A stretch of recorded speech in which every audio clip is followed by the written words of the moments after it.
recording. There we go. Got distracted.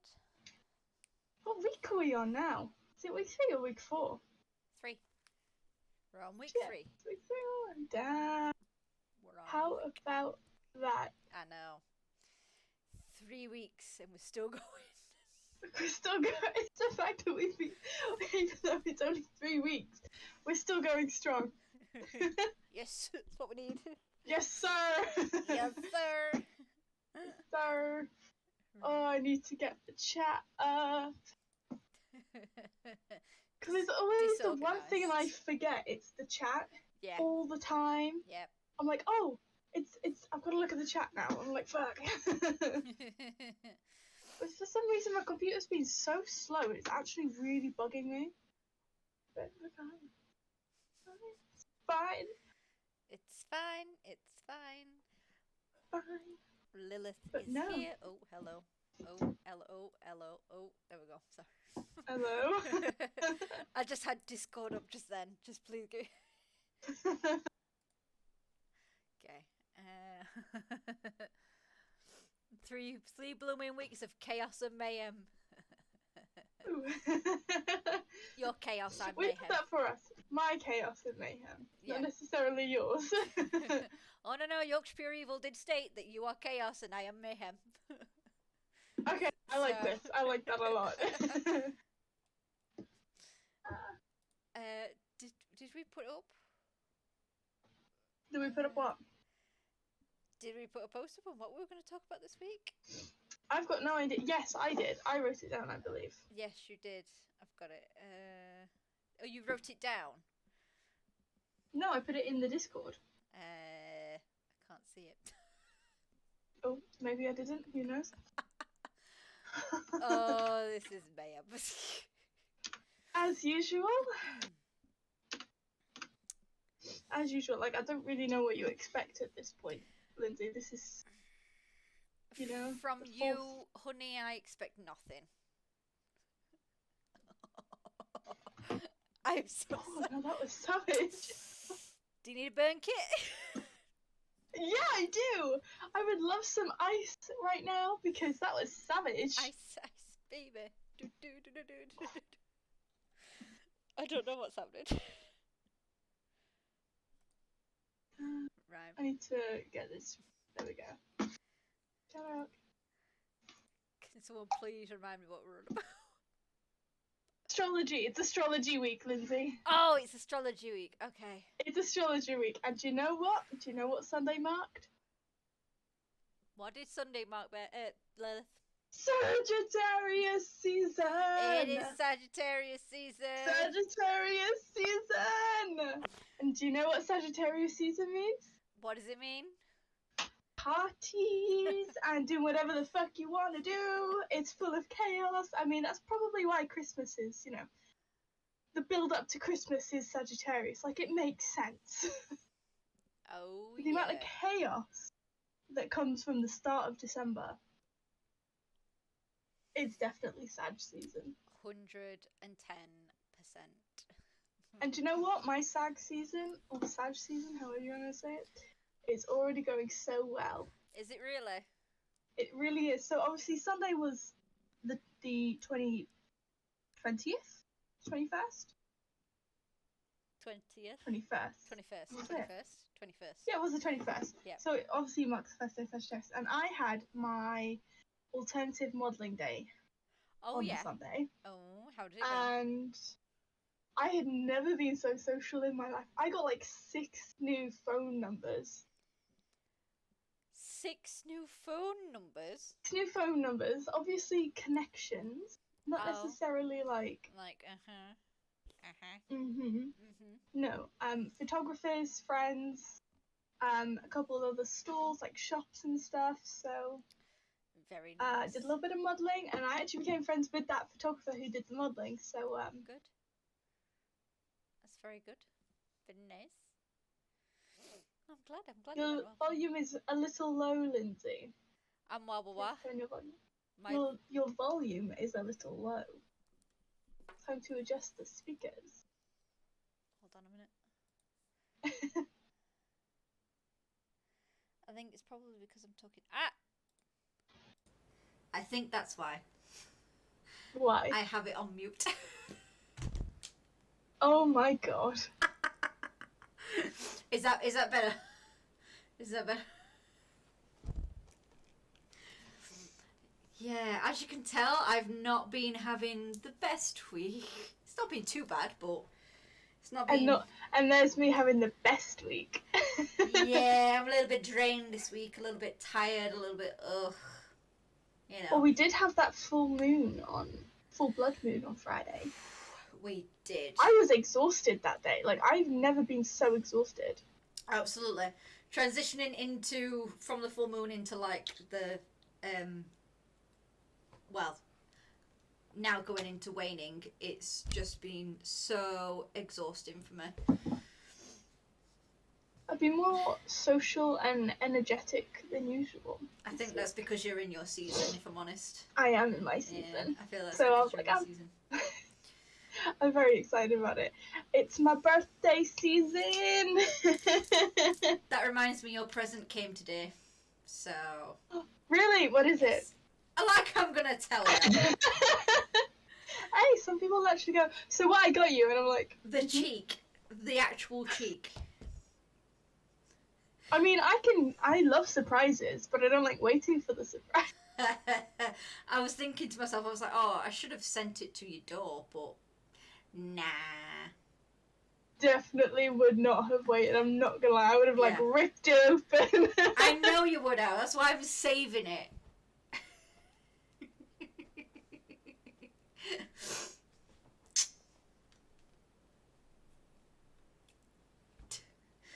And hopefully your Christmas present will be here soon as well.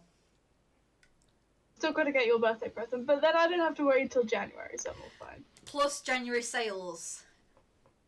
Exactly. It's like you can get some really good shit, so... Oh, yeah. Hell yeah. I mean, also... that's probably... Sagittarius season. There's Black Friday and the mayhem that is Black Friday, the chaos that is Black Friday. So no wonder everyone's like, woo! Then the build up to Christmas of getting presents, sorting this, sorting that. And then we enter Christmas. With Capricorn season. Which is Capricorn season. But think about it, traditions. Sticking to traditions. Shit, yeah. There you go. Yeah, but let's be honest though. New Year is definitely a Sag thing. Leftover Sag energy. I saw this TikTok today and it yeah. It was you one that sent it me. I think it must have been. So it's like, actually, let's be honest. Christmas, Boxing Day, New Year's Eve, New Year's Day, it's all still parties. That is leftover Sag season. It is, to be fair, yeah. Because it's not a fucking Capricorn, let's be honest. Definitely not. I mean, New Year's Eve is the time to break the fucking rules, like, you know what I mean? Time to party! Like, yeah, that is absolutely Sagittarius being like, I'm not done yet, bitch. Definitely. Like, I'm not done yet. Definitely. I've still got time. I think we should have swapped. I genuinely feel like Sagittarius should be... But then, no. Capricorn in January does make sense. Because everybody's so tired in January. Everyone's like, I'm done now. Bank is empty, we've got to take back on money, on spending. It's back to work. It's literally back to work. So I'm sorry, but yeah, that is absolutely Sagittarius at Capricorn. And Christmas season is definitely Sagittarius because let's be honest, Sagittarius is all like, spend the money. Treat yourself, treat your friends. Treat your family. Have a really good time. Don't worry about it. Like, don't worry about it. We got this. It's all going to work out. And then everyone has a really nice time at Christmas. You know, nice celebrations. Like, hard work is done. So it's like, I feel like that kind of would be somewhat Capricorn because everyone's like, the hard work is done. We're just able to have a nice time, chilled out time with our friends and our family. You know, have a nice dinner, open the presents, be grateful, be thankful, everything like that. And then Sagittarius is back for Boxing Day and like, here's all the sales, go shopping. Yeah, and then after New Year's Eve, when you've blown all your money, you realise that you've still got the 5 longest weeks of January of your life, especially if you're paid on the very last day of every month. Because for me, I get paid on the 17th of December. Cat. I get paid on the 17th of December, which then means I have about 6 and a bit weeks until January payday. See, yeah, it really does suck. You know, like. But then I have my birthday, and I just ask for money, so yay! I feel that. Here's the thing. Do you ever get people that go to you and is like, so your Christmas present was a bit bigger Yeah. than expected, so I've taken it off your birthday. And it's like, yeah. Thanks, Sharon. Thank you. Thank you. All the time. So if it's like, it's not even if it's a big present, it's if it's an expensive one. Yeah, like, that's what I mean. If it's a bit of a zhuzh one. More expensive. Yeah. Like even my mum says, is there anything you want for your Christmas and birthday? I'm like, bitch. I can understand if it was something you really wanted. It's like, and it was like a bit expensive. I know it's like double the price or whatever. It's like, I get it. But when it's just like a $5 extra, it's like, so we just combine it with your Christmas present. And it's like, no, it's a $5. Are you serious? Linda, it's a $5. Like, I used to get that, like, growing up so much. I was always so grateful, obviously. Like, I was never not grateful. Mm-hmm. It was just every single year. Also, it was a little more expensive. So we combined it with your Christmas present. And I'm just there like, so when do I open it? My birthday or my Christmas? Mine was always Christmas. Unless it was delayed, then it was birthday. See, my parents were always keeping them separate. It would always be like extended family that would do it. Right, yeah. And I was like, it's a pain in the ass, but I'm not going to take it as hard as like if it was my mum or my dad.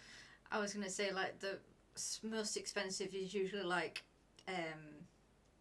technology, so it'd be like yeah, it's like if I ask for like a PS2 or a Switch, it's like if I asked for a really expensive like motherboard or a brand new case that was like 200 or something, I'd be like, look, I can understand if you want to take it off the Christmas list. Like, I don't. That's a bit different than if it was just like 20 quid extra. Yeah, I remember. Which is fine. Like, I know it all depends on circumstances. Like, if you genuinely can't afford it, that's fine. I'm not gonna like ridicule you for that, but I know for a fact that you would just be a bit stingy. So. But as a Sagittarius, like, I don't like to cop out. 100%. I don't like half-assed things. If you half-ass it, I'm not gonna like it.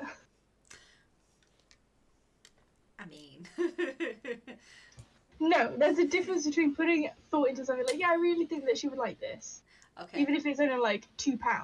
You're like, I think she'll really appreciate this. There's the difference between that and going, yeah, that seems like a good one, but it's a bit expensive, so we'll just put it in with the Christmas present. I'm going to be there like, well, I don't want it because it was not even a thoughtful gift. Yeah.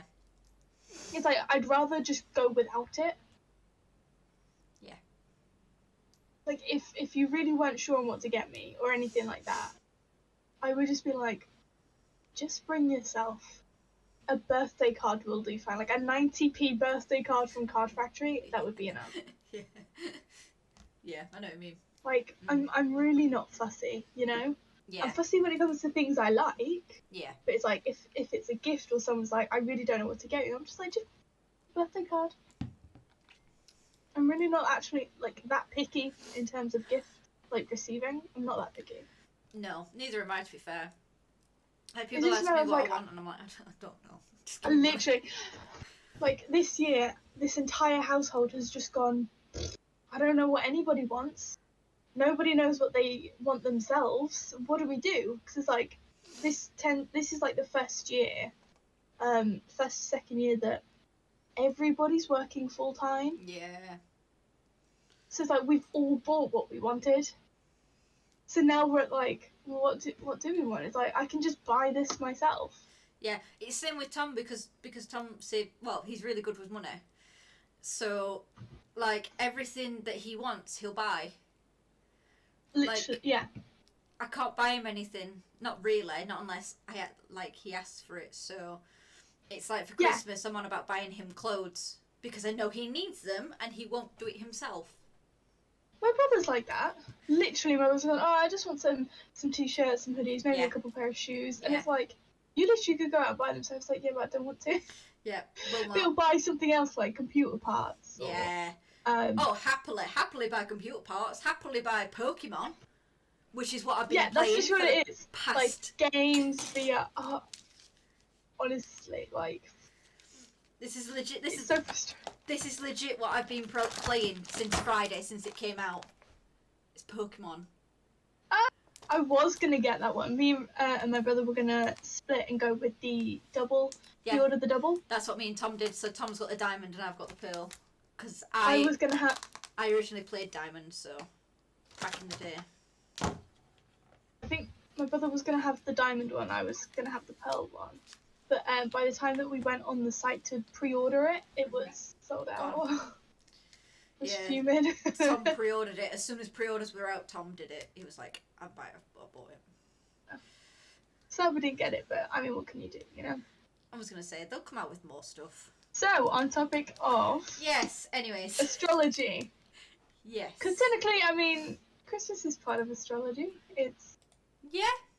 It is. Because that's how it led. That's how we got there. Yeah, basically. What to start with? Do we start with... Should we go over the 12 zodiacs? Absolutely. I think we should go over basics first. So 12 zodiacs and then sort of maybe talk about dates. Yeah. Come on. Do we go from the start of the year to the end? Yes. So it starts with... Well, Aries, isn't it? It is Aries. The start of the year starts with Aries, yeah. Technically. In the zodiac year, it starts with Aries, which is the 21st of March. March? 21st of March. So what zodiac is February? Pisces. So Pisces. What's at the end of January? Pisces. Wait, am I? No, it's not. Pisces is March. What's happening? Pisces is literally March. What the hell's happened here? Hang on a minute. I feel like this is beginning of the year. So it's the 20th. Oh, the 21st of January. You know because of this little shit that someone's put up about this the O thing of. Oh, fuck's sake. Now every time I type it in on Google, every time I type in Zodiac on Google, it comes up with this is your new star sign. Bullshit. It's not. It's part of Babylon. It's no longer a fucking thing. Can't be tits. It's never been a thing. NASA honestly pulls that prank of it. They're like, oh, by the way, don't forget the news. Like, it's like, that's NASA's prank on the universe, honestly. Bullshit. Yeah, 100%. I guess it's a constellation, but not a fucking zodiac. Yeah. Yeah, it was taken out. So originally it was in Babylon times. But because, modern day, it's easier with 12 because then you split the 12 a bit more. Between the 12 months. Yeah. Right. Yeah, because I think I would have changed to... What's before me? I've totally forgotten. What season were we just in? Yours was... Is it Scorpio? Yeah, it is Scorpio. No, yes it is. It is Scorpio. Beginning of November, Scorpio. Yeah. So it's like, I would have been a Scorpio, and I would be like, it fits, but not quite. I was like, I'll always be a Sagittarius, and that's that. Like, can't change that. But, so, start of the year, 21st of January, we have Aries. Are you okay? What did you just say? What? What did you just say? January? The 21st of January is Aries. No, it's not. Is it not? No. Shit, what is it? It's Pisces. Oh, let me get let me get it up. Pisces is the end of February to mid-March. I literally know this. I was going to say, I know that. The amount of Pisces in my lifetime, like... It's not Aries, because Aries is March to April. You're right. Shit, what is the first zodiac? I totally forgot. My mind's gone blank. Capricorn, Sagittarius, Aquarius. Aquarius! There we go. We got there with the A. So it's Aquarius. You know. For some reason, I always thought that was summer. Yeah, I know. A lot of people think that it starts off with Aquarius. So Aquarius, 21st of January. 21st, 22nd-ish to the 20th of February. So we have Aquarius. Yeah. Then 21st of February to the 21st, 21st of March is Pisces season. And I'm sorry, but I fucking hate Pisces. With a whole passion. Oh, we've got to run through it now. Oh god. So Pisces. I've never met anybody more manipulative than Pisces. Ever. I mean, if we're gonna talk about assholes, Sagittarius men or masculine Sagittarius. Oh my god, that with like Pisces on both ends.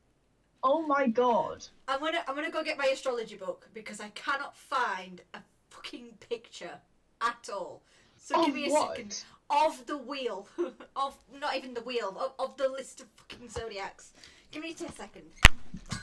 God, cool, how about that? Not even prepared. Shut up.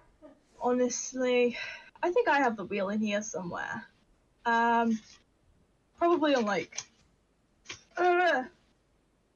this is the wheel. It's probably backwards, and I'm sorry. So they're all of the symbols rather than the actual, yep. So, the basics of astrology. Let's go. So yeah. Oh god, where do we start? So, where are you? Fucking hell.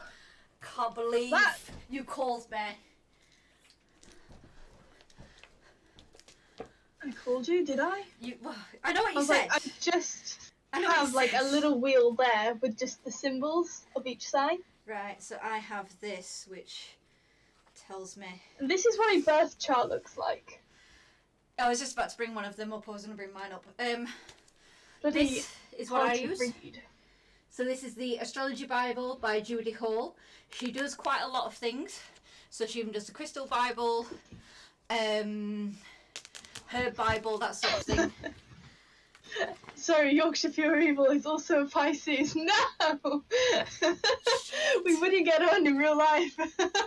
Right, okay, so the zodiac journey actually starts in Aries. So the journey's outside. Aries is first. Aries comes first in the zodiac. So Aries, the ram, which is a fire sign, is the 20th of March to the 19th of April-ish, depending on year to year.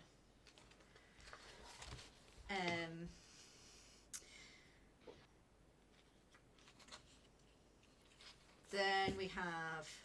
Oh, do you want to talk a little bit more about Aries? What do you want to do? Do you want to a little bit about Aries, actually, because I feel like if we go through each sign, yeah, that would be pretty decent. Yeah, sounds good. So Aries are a fire sign. So Aries is a fire sign, ruled by Mars. They are ruled by Mars. Mars is ruler of things like communication and social constructs and retaliation, if you will. He's also known as Will. Also known as Will. Yep. And Aries actually are so sensitive to anything with just basically really you try to avoid me, thank you. A lot of people do. So Aries are very sensitive but come across quite aggressive, and they come across with this huge, this hard shell and walls as tall as ever. Yeah. But they are the most softest, most sensitive fire sign in the entire Oh yeah, zodiac when it comes to element. their emotions, unless they are really angry, you'll never truly see that fiery side of them. Like, they have a god complex though. They always have a god complex. I don't know which is worse, Aries or Leos. Aries have a god complex in terms of aggression and thinking, yeah, I will beat this bitch. Like, I will come for you, bitch. Don't test me. Like, do not test me. Yeah. But Leos are like, I'm a god because I'm just better than everyone to hide their insecurities. Oh, yeah, definitely. Because they're very different but very similar at the same time. So, yeah, so Aries is very soft, very sensitive, but come across very aggressive a lot of the time. But honestly, they're just the big old softies. One of my best friends, Steph, is an Aries. And when I tell you she's the biggest overthinker, she's so critical of herself. Oh, yeah. And you just sort of go, this is so... She's like a textbook Aries. Yeah. And then, like, her moon and her rising signs don't help, and I'm just like, oh my god, you are literally textbook Aries. I just can't get away from that. Yeah, like 100%. Pure like narcissistic like traits with a god complex, but oh my god, the biggest, like, the most insecure, most critical of themselves. 100%. It's insane. 100%. So even though they are sort of like very, what's the word I'm after? Headstrong, very assertive in their actions, very this, very that. When it comes to sort of like their emotions, they get wrapped up in their own personal needs quite often, and it can be their downfall. Also, Aries, they're not very good with money. And I mean, like, worse than a Sagittarius. Oh, fucking hell, if they're worse than the Sagittarius, then I will pray for them. Oh, yeah. Woo! Definitely a major pitfall in that sort of way. I'm shit with money, like, bro. Like I always say, it's like every star sign comes in two versions. That's how I always see it. Yeah. I always say that there's two versions of each sign. Two versions of each sign. So it depends if you believed in, like, evolved and unevolved. Because there's, like, two versions of a star sign. Yeah. Especially, I can only talk from experience in terms of Sagittarius. But most Sagittarius, only come into their true potential after they've been through some sort of trauma.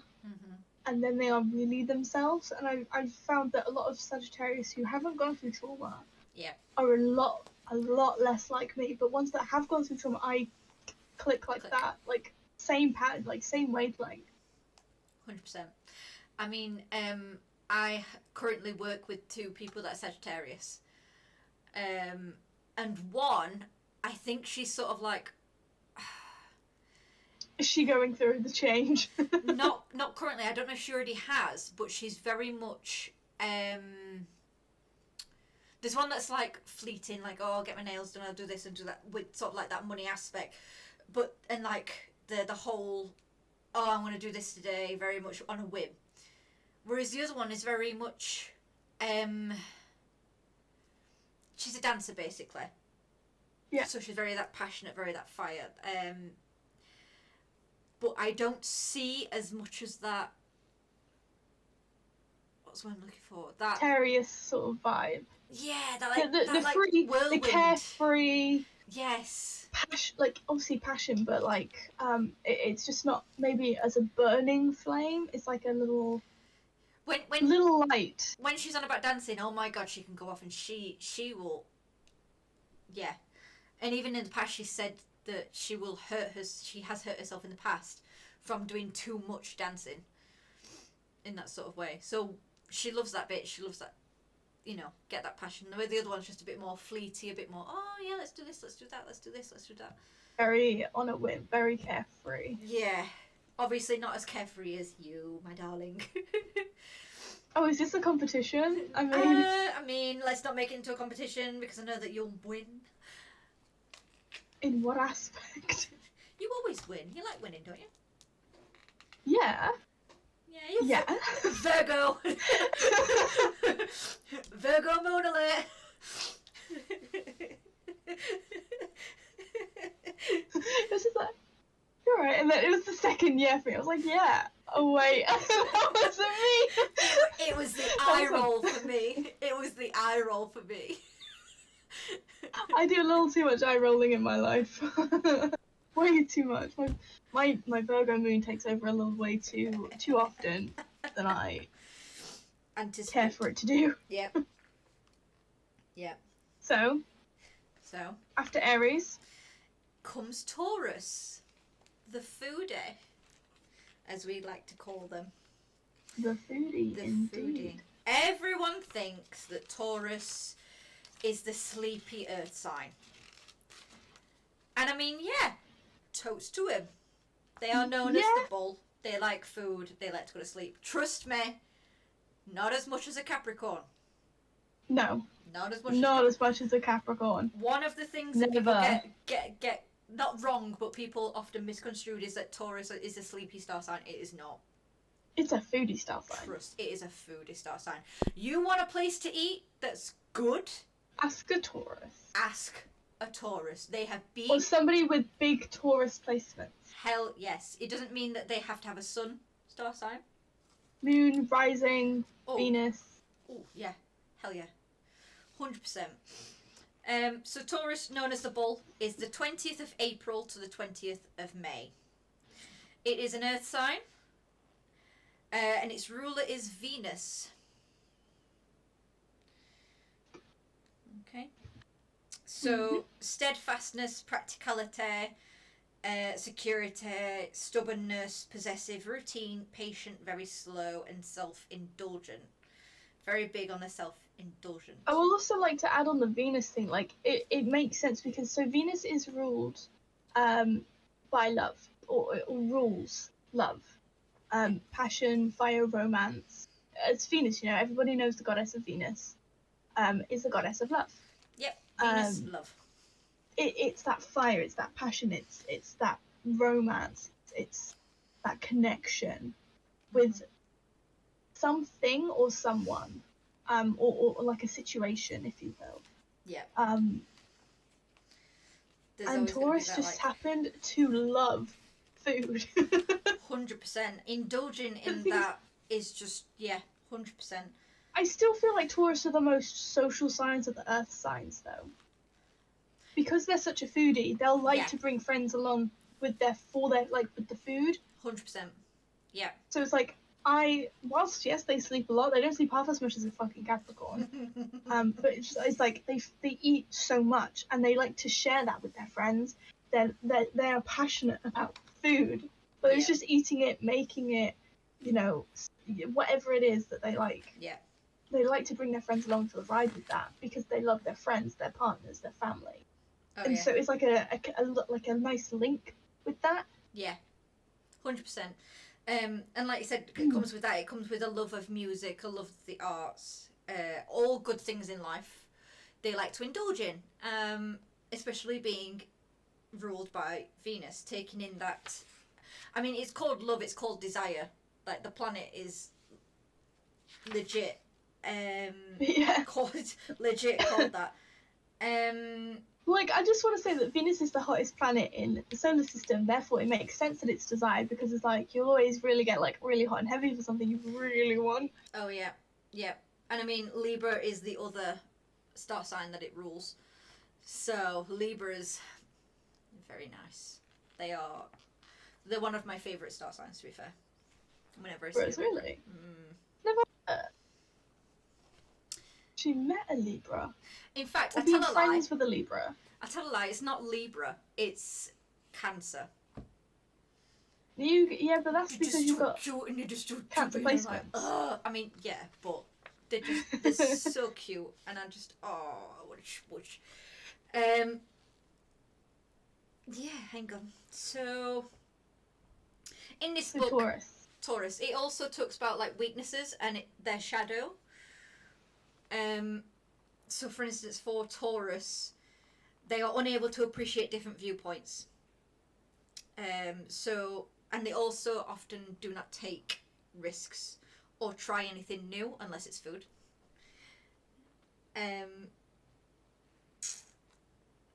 They can also exhibit self-indulgence and ostentatious behaviour in the pursuit of a good life. Go away. I'm doing a stream. Sorry. And in the shadow, so Taurin's shadow incorporates the unpleasant side of Scorpio. So that venomous ill humour, envy, jealousy, resentment fuel an underlying smouldering rage. And this is the atypical grudge bearer that Taurus never forgets and is impossible to forgive someone. So very much like a bull, when they grab a hold of something, they will not let go. Yep. I've only had one Taurus friend. And that is someone I met at work, at an old place at work. And honestly, again, like, she's a huge foodie. She actually did a really similar course to me at university, so she did drama. She's not a huge risk taker, especially in terms of like things like relationships and people and situations. She does not like to take that risk, as she knows she's relatively secure in something. And when they and do, then she'll... Go on. No, you finish. When they do know that it's a safe route, they will follow things through. Yeah. All the way. They will see it all the way through until the end. And they're not one to back out of a situation. No, that you have to implore. They know they need to. Yeah, that you can implore about a Taurus, that when they set their mind to something, they will follow through till the end. You can rely on a Taurus, 100%. Yeah, it's also touched about leisure activities, which wine and dining is their favourite pastime. It also says love of home manifests itself in cookery, collecting art, antiques, interior decoration, dressmaking, upholstery. Dang. Very interesting. That makes a lot of sense, because I went to my friend Bex's flat, and she had like cooking stuff everywhere. Really? She's just everywhere, and obviously she's quite creative as well, and she has like this, like just paint by numbers. She has like paintings of that all over and clothes everywhere, and it's just like Taurus, Taurus energy. I like that. So after Taurus, we have Gemini. The twins, yes, Gemini. The twins. 21st of May to the 20th of June. Ruled over by Mercury, which is all about communication. We'll jump to Mercury in a minute. It is an air sign. Very much an air sign. Should we jump to what did I say it was? Mercury. Yeah. Mercury. There we go. Mercury the messenger. Very fitting. So Mercury is all about communication. 100%. Talking, actions. It's just... So Mercury retrograde tends to be the biggest retrograde that everybody knows of. Because that just means everything goes... You literally just goes so off mark, and everybody is communicating, but missing the mark, totally. Yep. Everyone's talking to you at the same time. Doesn't mean it's warranted. You don't want it. 100%. 100%. So communication, travelling, learning, knowledge, perception. So when Mercury is in retrograde, your perception on the world and communicating with other people is just horrendous. Yes, also the Roman version of Hermes. Yes, 100%. What are we on? Gemini? Gemini? I'm trying to see. Gemini. Yeah, Gemini. I'm trying to think. What sign is it? Is it mutable? Or is it cardinal? It's mutable. Or... It is mutable. Mutable. Yeah. So, the polarity of a Gemini is yang, which is positive. Yes, positive. So Geminis are thought to have a dual personality. A lot of people say that they have what's it called? Is it two faces? Two faces. the people tend to call them two-faced bitch. Yeah, a lot of people call them two-faced bitches. You know, a penny. Yeah. Two sides of one coin. You know, a bit snaky. Mm-hmm. It's like I wouldn't quite say that. As a Gemini rising, I wouldn't say we're two-faced. We just like to collect a lot of information. We're just very social.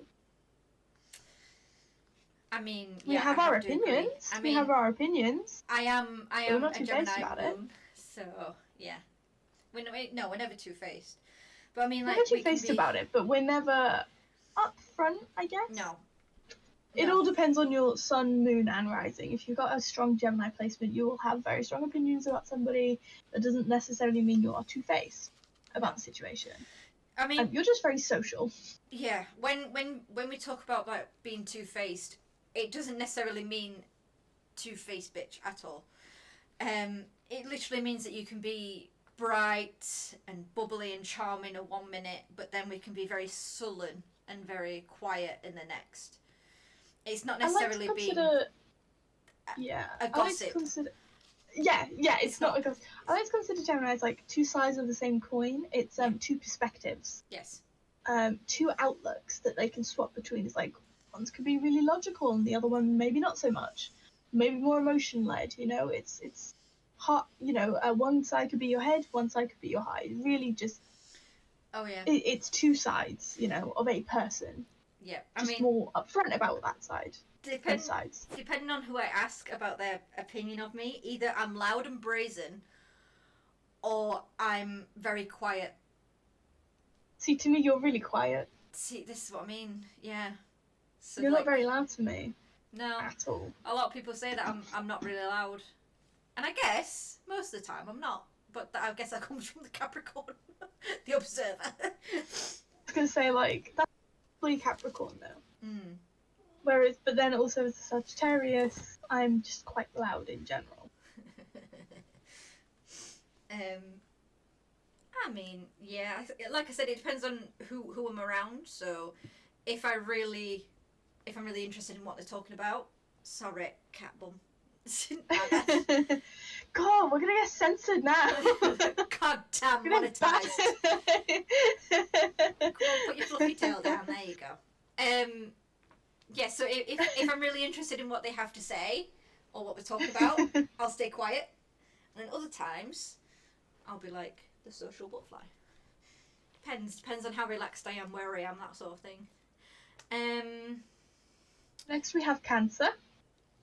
Swiftly on. Moving swiftly on from Gemini, we have a Cancer. Cancer to me is just sensitive. So sensitive. I mean, but they're not the crybabies of the zodiac. They're not. Who is the crybaby of the zodiac? It's definitely the fire signs. Definitely the fire signs. I mean, Cancer is seen as this. Cancer is the crab. It's a water sign. 21st of June to the 22nd of July. Ruled by the moon, and the moon is the planet of emotions. So especially on Mondays, which is actually originated from Moon Day, we typically are very emotional. Yeah, they are known as the crybabies of the zodiac. You know, I'll tell you straight up right now who is the crybaby. Go on. It's absolutely 100% an Aries. Oh, yeah. It's only ever. I was like, it's a fire sign, and it's Aries. Oh yeah. That's it. Like, it's Aries. Aries are the crybaby. They'll cry because they've upset themselves. Yeah. Because they're overthinking and overcritical about themselves. Yeah, 100%. So a typical. This is the appearance of a Cancer, because oh my god, whenever I see a Cancer, I just want to smush their face. Just got such a baby face. And basically, it's because typically, this isn't for everyone. They have a pale moon face with light brown hair. Tends to be short and stocky, especially in women, with a generous bosom. Pale, watery eyes. Characteristic stance is protective, with hands crossed over their midriffs. Cancers choose clothes that are comfortable and familiar. So, for instance, wearing a favourite outfit until it literally falls to pieces. What's wrong? Can you... Are you seeing me? Making biscuits. Is he making bread? Just see, like... He has his face right here, like that, face palming, and he is making biscuits. Okay? I was like, is he making bread? Oh, we're making biscuits, honey. He owns the biggest bakery. He's got a lot of work to do. Come on, man. You've got back orders to do. Come on. Make them biscuits. Hell yeah.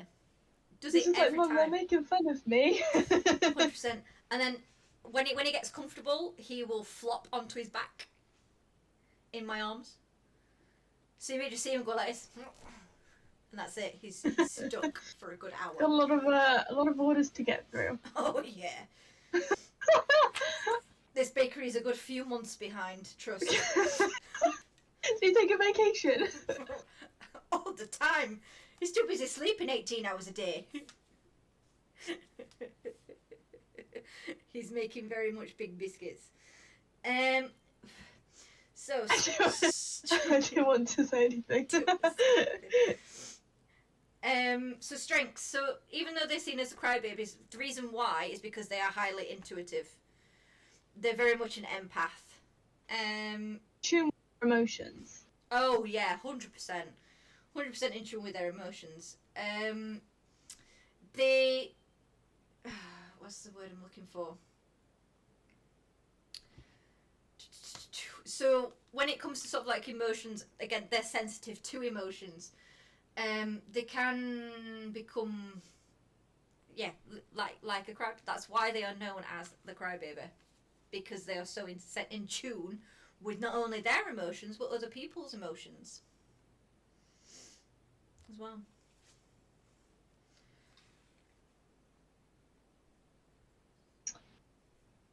And moving on from Cancer, we have Leo. Wow. Leo is a fire sign, and it is ruled by the sun.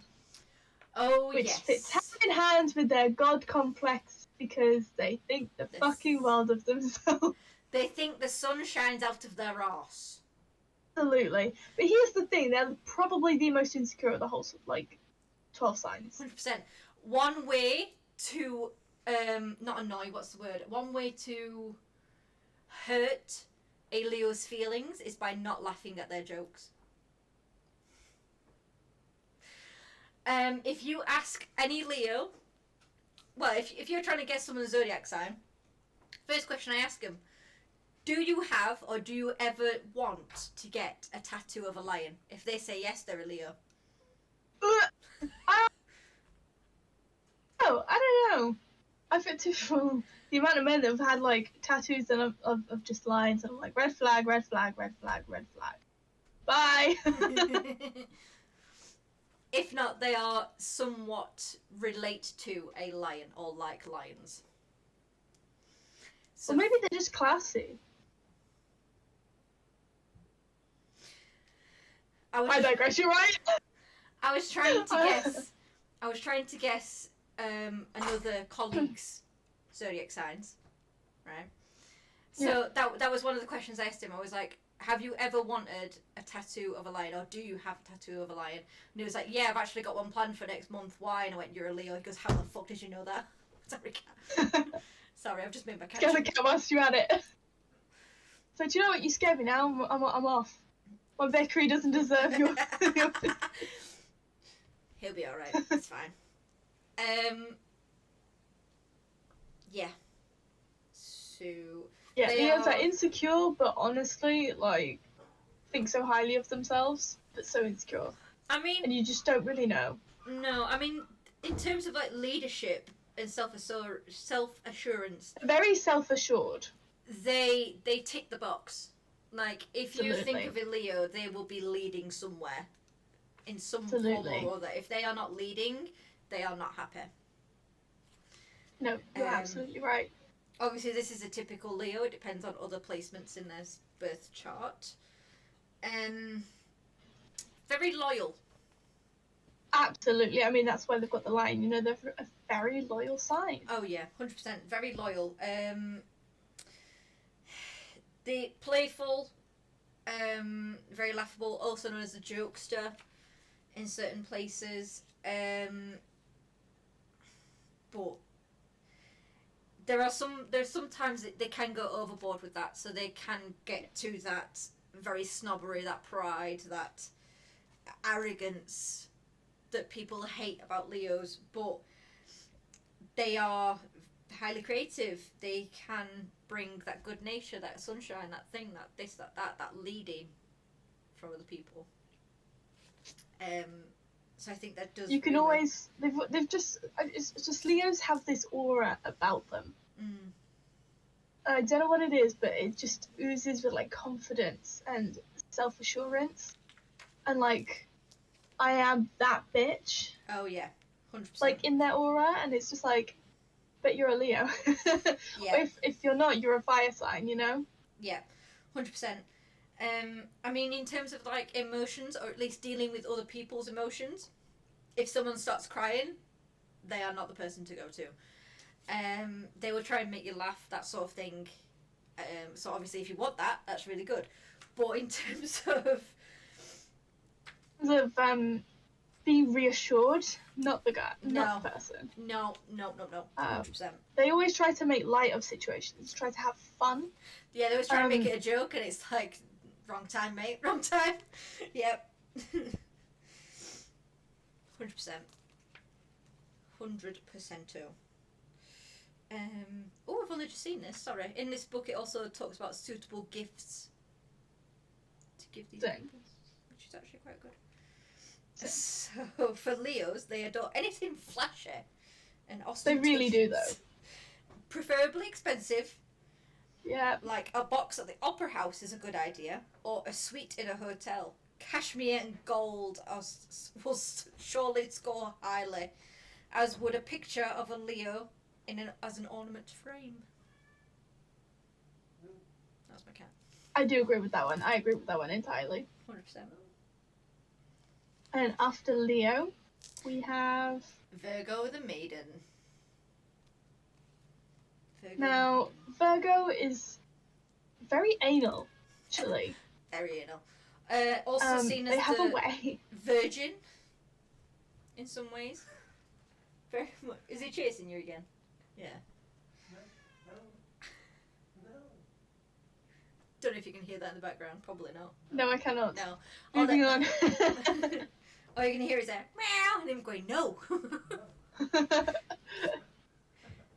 But Virgos. 23rd of August to 22nd of September.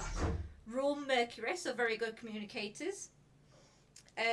What sign are they? What element? They are Earth. Of course they are Earth. They are mutable as well. So Virgos almost always are well groomed, radiate efficiency. Their stance is attentive, ready to serve. Many Virgos wear uniforms in one form or another. So Virgo often opts for stylish, functional clothes that won't date. Colours are matched and coordinated. See, that's why I'm a Virgo moon.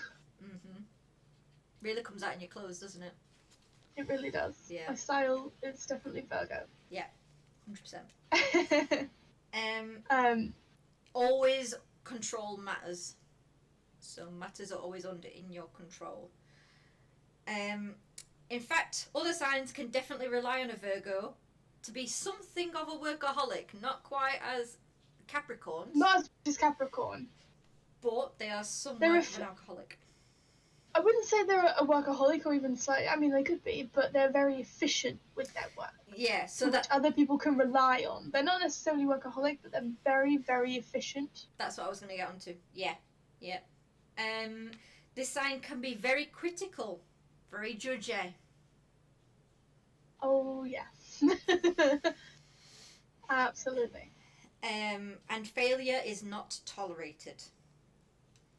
I will say, Virgo's always seen as underachievers to other signs, which I don't ever understand why. Like, bruh, they're doing everything so good, and you want to call them underachievers? Fuck off. I mean, to be it's fair, because they're perfectionists. Yeah, so they don't get as far as they're not as far as the other groups. I was just about to read this next bit. So it says excessive worry can result into a nervous exhaustion, which leads into them not achieving anything. That's the problem with Virgo, especially as a Virgo moon. I have really bad perfectionism, and to match that with like Sagittarius is ridiculous, because Virgo and Sagittarius are actually polar opposites of each other. Yeah, they are. Especially so, when you look on your chart, your sign will have an nth node or a south node, and there will be like the polar opposites.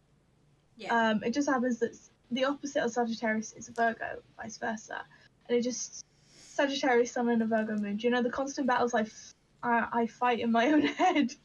Like, no, I don't care. I don't care. I need to go now. But it's like, but it's not ready. It's not done. We're not going. Yeah. 100%. It's not perfect. We're not going. Yeah. Very judgy. Very, very to the point. They are tend to be specialist for knowledge. I think that comes just with earth signs in general. They like to learn. Love to learn. There can be a narrow-mindedness to Virgos as well, unfortunately. So like to play it safe, preferring to categorise, analyse and organise in the breadth of vision. Confronted with a problem, Virgo's instinct is to break down into tiny chunks, often at expense of the bigger picture. A chronic worrier, this sign can exhibit considerable nervous tension, which disturbs concentration levels and creates a disease in the body. And it's hyphenated. Dis-ease in the body. A disease, not a disease. Not disease, a dis-ease. So like a disease, huh? So what disease is that?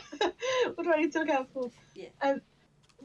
As Virgo, they're also, obviously they love to learn, and actually you'll find that majority of Virgos or strong Virgo placements like culture, new cultures and new languages. A lot of them tend to learn new languages, even if they don't stick to it. Yep. They'll learn basics and try and learn as much as they can. You know, as we said, as earth signs come with knowledge, and just Virgos just love to keep building on it. Oh yeah. Especially in culture.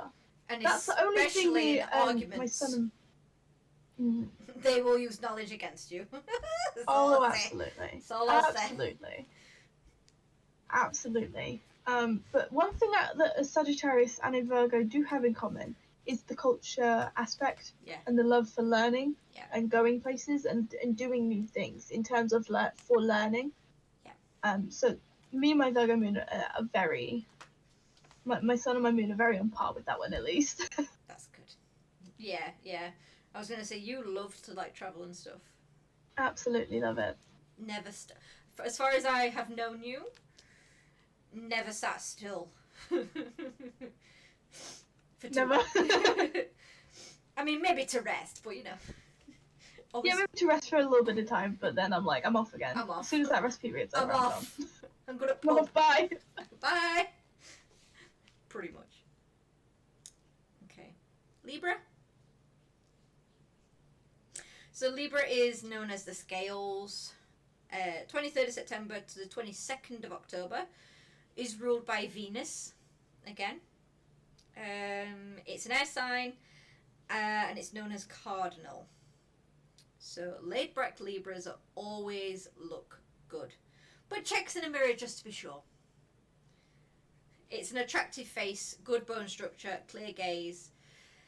Typically hair is long and wavy. This sign opts for a more luxurious fabrics, keeping an eye on colour coordination. Even if they wore a sackcloth, the effect would still be pleasing. They are often cited as the most balanced sign of the zodiac, even though this isn't necessarily the case. They have a vacillating personality that can swing widely between extremes or even sit on the fence. So, for instance, a charming, sociable character, people pleaser, that sort of thing, who prefers harmony to truth, and who's not above lying, manipulating to keep life the way this sign wants it. Can adapt, adjust, compromise to keep everyone happy.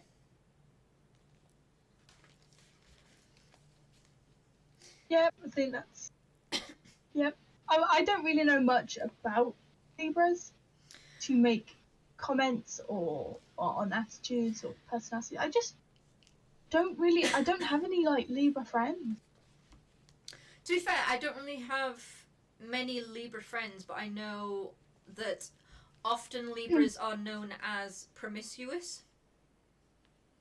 Even though I truly think that Aquarius is more, but you know, it's fine.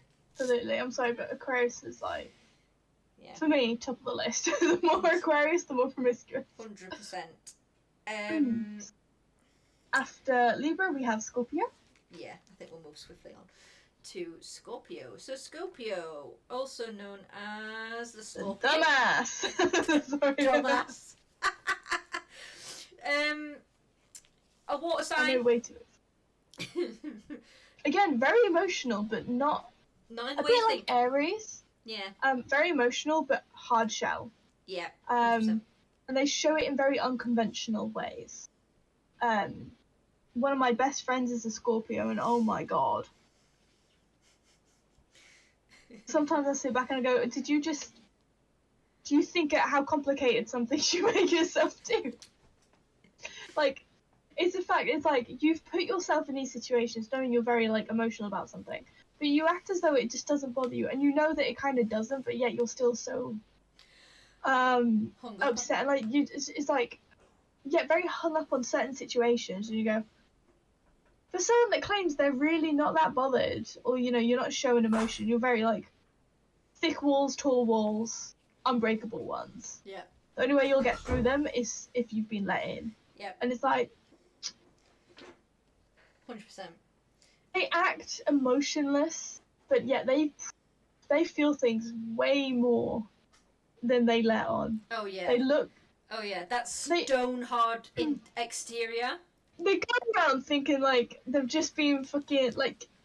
being turned to stone by Medusa, like, I'm just a stone statue, no one can break me, this and that, I'm not sensitive, I'm not that, you know, I'm not that person, I'm very logical, and it's like, no, you are absolutely, your heart rules your head. Oh, 100%. Over any day. 100%. And you can lie to me, but I know that's the truth. Yeah. So Scorpios are 23rd of October to the 21st of November. They have two ruling planets, which is Mars and Pluto. Very fixed water sign. And you can often depict these people as dark and handsome. So they'll often have the dark, brooding eyes, intense gaze, strong body, subtly magnetic. Attitudes. Say that again, sorry. Charismatic attitude, something that just draws you in with them. Yeah, similar to Leos, where they have that charismatic charm. Yeah, that's what it is. They are very difficult to know, and they do prefer it that way. They add an air of secrecy, so again, that comes with the tough exterior, when underneath they are highly intuitive to other people's emotions as well. What actually, Joe, I'm going to say, what bugs me about Scorpios is that they think they know you more than you know yourself, and then they'll tell you, no, you won't do that. Like, this is what you'll do. And I'm sat there and I'm just there like, I've never once done that. No, do you know, I've never even considered that, let alone done it, so I've got no idea where this fucking idea's come from. But I'm going to assume that it's something you would do, though. Yeah. Yeah, they try and pick up on feelings they themselves try to hide. Very much that dangerous charm, if you will. Again, they'll use knowledge through insight to try and manipulate people. And this sign goes where other signs fear to tread. As in breaking all taboos. So these people can typically be sensual in that way. So, you know, when we talk about taboos and we talk about sensuality, they can give you the most sensual time of your life.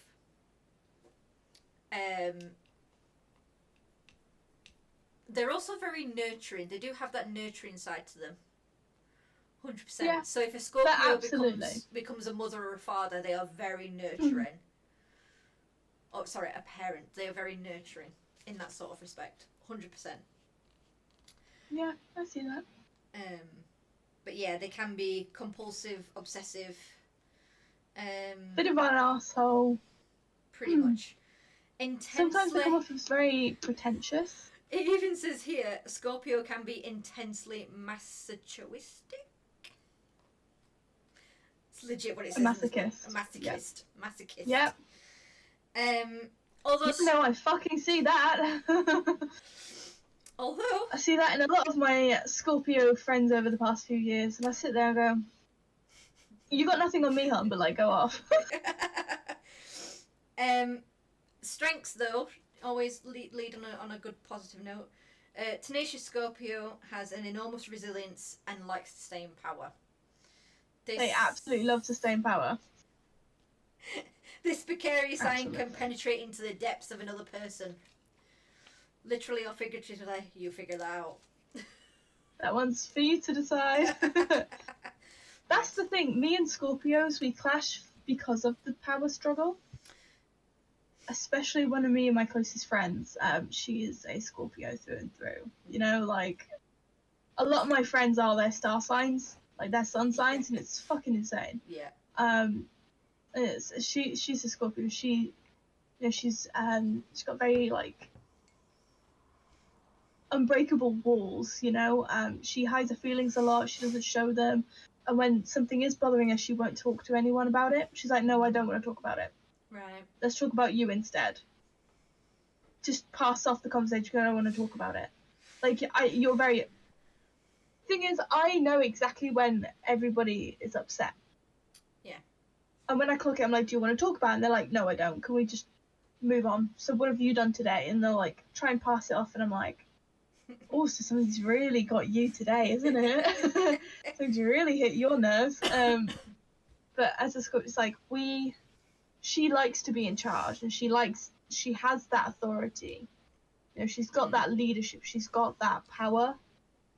Just in terms of, like, aura wise and the way she holds herself. And then it's like, me also battles for the higher mark, and it's like, we sit in the car together for 2 weeks. We didn't argue once, may I add, but oh my god, did I feel a fucking power struggle. Did you really? Oh, is that when you went up to Scotland? Yeah. Yeah.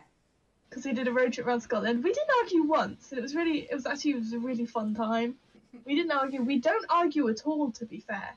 But there is that, we are both very strong personalities, very strong in leadership, you know, especially when it comes in, like, for guidance, it's me and this. She is very logical. She doesn't really use emotion. Well, she likes to think that. She uses emotions way more than she thinks she does. And I see that. I know that. It's like, I'm looking at you, it's like, I know when you're using logic, and I know when you're using your heart. Yeah. Two completely different people. And I know exactly, like, based on, like, word patterns, speech, everything, like, it's like, I know exactly when you're being emotional. But I'm not going to say anything. Because I know you like that. Like, I like to keep my power by not saying anything to them. I like to think. I like to make... Here's the thing. I think this is my Virgo mood. I like to make them think they're in power. But I'm just sat there on the throne, and they're like, tell me more, honey, tell me more. Yeah, because you already know the fucking truth. That is true Virgo, right there. Right there. It's like, yeah, especially if like someone lies to me, I'll say, like, I know the truth, and I'm going to plot I'm, like, in my head, I'm plotting my revenge, going, Oh, yeah, they just keep digging that hole. Keep digging that hole, honey. Keep digging it. One thing I'll tell you, one thing I really love to do is, it's more of a psychology thing, but I do think it's down to my Virgo, because I realise I do it a lot more than before I even realised it was a thing. I let people talk, and I do not make a comment. I just sort of sit there and I go, like, just actively listening. but taking mental notes at the same time. Because I've noticed that when you just, like, no, yeah, I get that. They'll just keep spilling their guts. They just keep going, and sometimes they just keep digging and digging and digging if it's like one of those situations. And then this time they'll just spill their guts and be like, "Thank you for listening." I'm like, "Yeah, no, that's wonderful. I'm just gonna keep a mental note of this. So if you ever come to fucking bite me, like if you wanna come for me, I'll bite you in the backside. Trust me, auntie, because I don't let anything on." No. As a Virgo, you only see what I let you see. Virgo 100%. moon, you only ever see what I let you see. I think that does come from the Earth sign as well. Yeah. Just in particular. It's really tough though. It's really tough. Yeah. I know a lot of my students, they'll ask me, "Oh, so what level do you think this is?" And of course I cannot tell them, because that is technically me telling them how to write their work. So I'll read it and stone cold, and I'll be like, "Yeah, that's good. Yeah, that's fine. Yeah, you're going the right way." And only if there's something that I'm like, "Oh shit, that's definitely wrong," only then will I say you need to revisit this bit. But every single class that I've been in have all said the same, you give nothing away, and I'm like, "Yeah, that's how it's supposed to be." Yeah. Yeah. See, as a Sagittarius, I'm very facially expressive.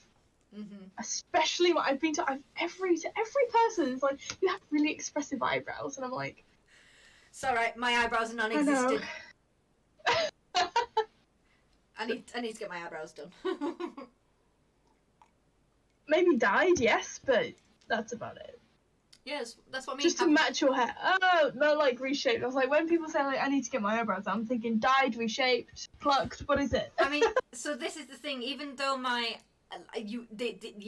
they're very, very, very light brown, you can hardly see it, because I have light blonde baby hair. Yeah. I just have them basically lined to get rid of that. I don't have them reshaped. Yeah. And then I just have them darkened to match my proper hair, because look at this. Look at this. Oh. Non-existent eyebrows. I'll just come on stream and I'll just be this angry face, whoa. That'd be quite funny, actually. Just draw them in like a Sharpie, do you think? Maybe, yeah. Yeah, no, Scorpios like to hide their emotions, but they are very emotional creatures. Oh yeah. No, they look very threatening, plus with the symbol of being the scorpion. Yeah. They look like they've got a sting. They look like they can sting you, and they probably could. But the thing is, they'll hurt themselves in the process. They are sensitive creatures. Sensitive. There's no denying it. They can hide it as much as they want, but the matter of fact is that's just who they are. Yeah. It's you can hide behind a mask all you want, but I know for a fact that you're so overly sensitive. Not even overly sensitive, it's just you're sensitive, and that's okay. Yeah. You just need to learn to be okay with it. Yeah. I think that's one of the reasons why Scorpios and Pisces work well together. Yeah. Even though they're both water signs, they do work very well together. They do. Unfortunately. After a Scorpio comes Sagittarius. Woo! Q Lilith. Sagittarius is also known as the Archer. The Archer. Oh, sorry, I thought you were. It's the Archer. Come on, the Archer.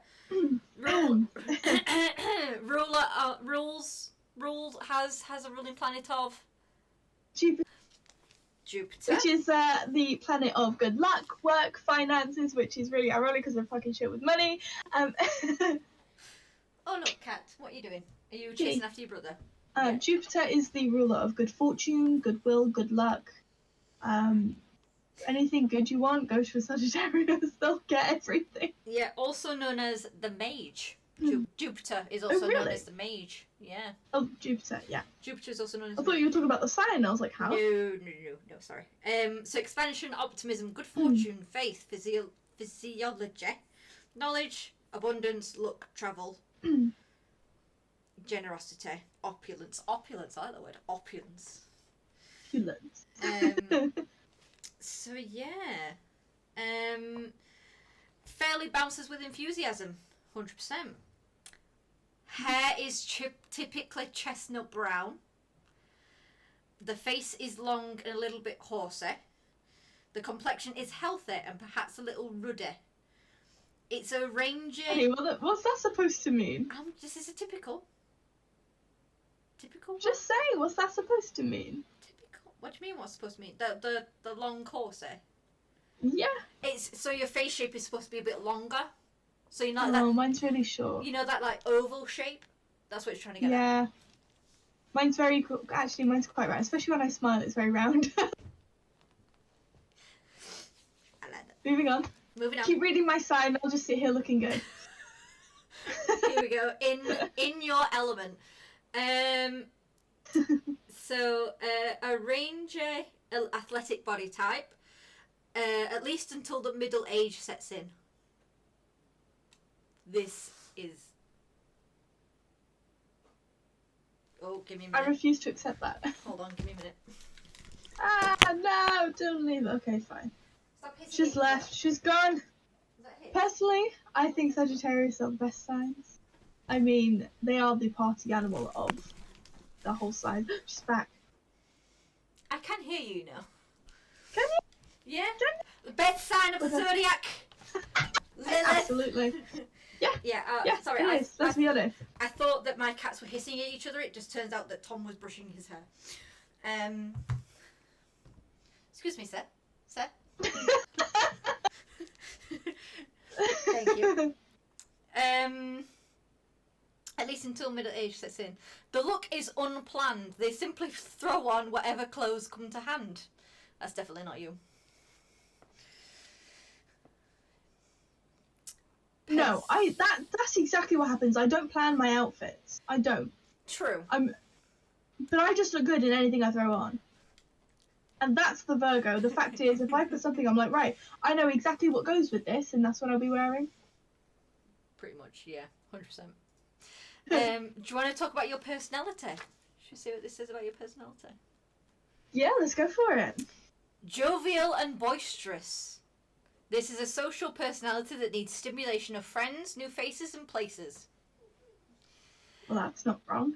Freedom-loving Sagittarius. Hoard maps, travel brochures, just in case. This sign is always poised for the off, but isn't one for booking ahead. Right, now, I just want to comment on that. That's true. Prefers a last-minute approach. Yeah. Can I just say... brochures. I have a lot of things in here. On the other side of this drawer, I've got all of my souvenirs. I say souvenirs, they are all postcards. I collect postcards on my travels, so I don't have to carry heavy things. Like that. In Scotland for 2 weeks, we started planning it back in March. I did fuck all. And we winged the entire trip. Like it. We did not plan anything. We had like a rough outline, right? We sort of knew. We were like, right, so these are the places we want to go. Mm-hmm. But the matter of fact is we didn't book anything. We just drove and we were like, well, if we don't go to space, we can sleep in the car. Like it.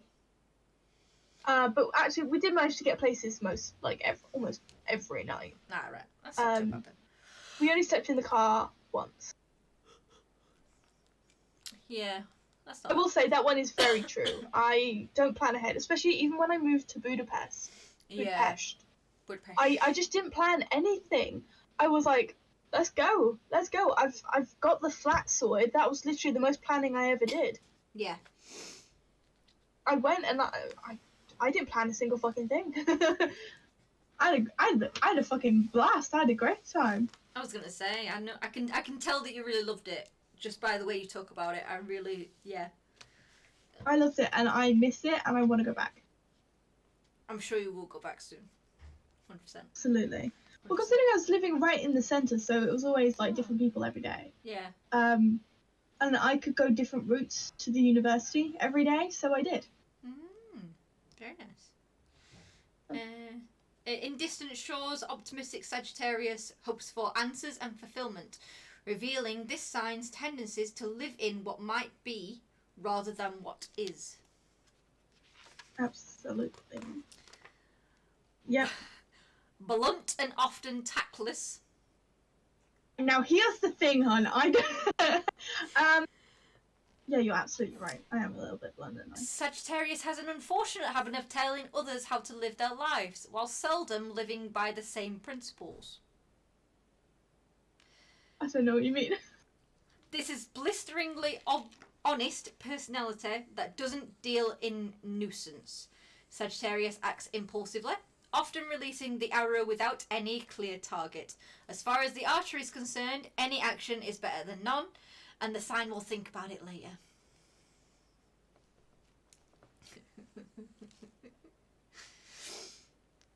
Can we end the stream now? No. No, just because you're getting called out, Lilith.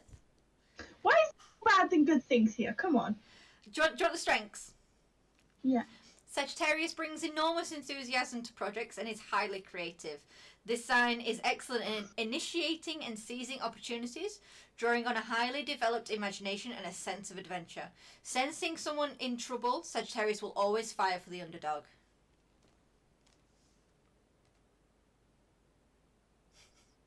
Yeah. Sorry, I'm just reading weaknesses in the shadow. Shit with money, very flighty, commitment issues, can't stick with a job, gets really bored in relationships, is very loyal, but gets bored. Shall I read it? Very flighty, yeah. The weakness. The quest for freedom that drives this personality can make Sagittarius an untrustworthy and unreliable sign. Moving on in a hurry, Sagittarius can overlook duties and responsibility, leaving detail to fall by the wayside. This tactless sign often offends.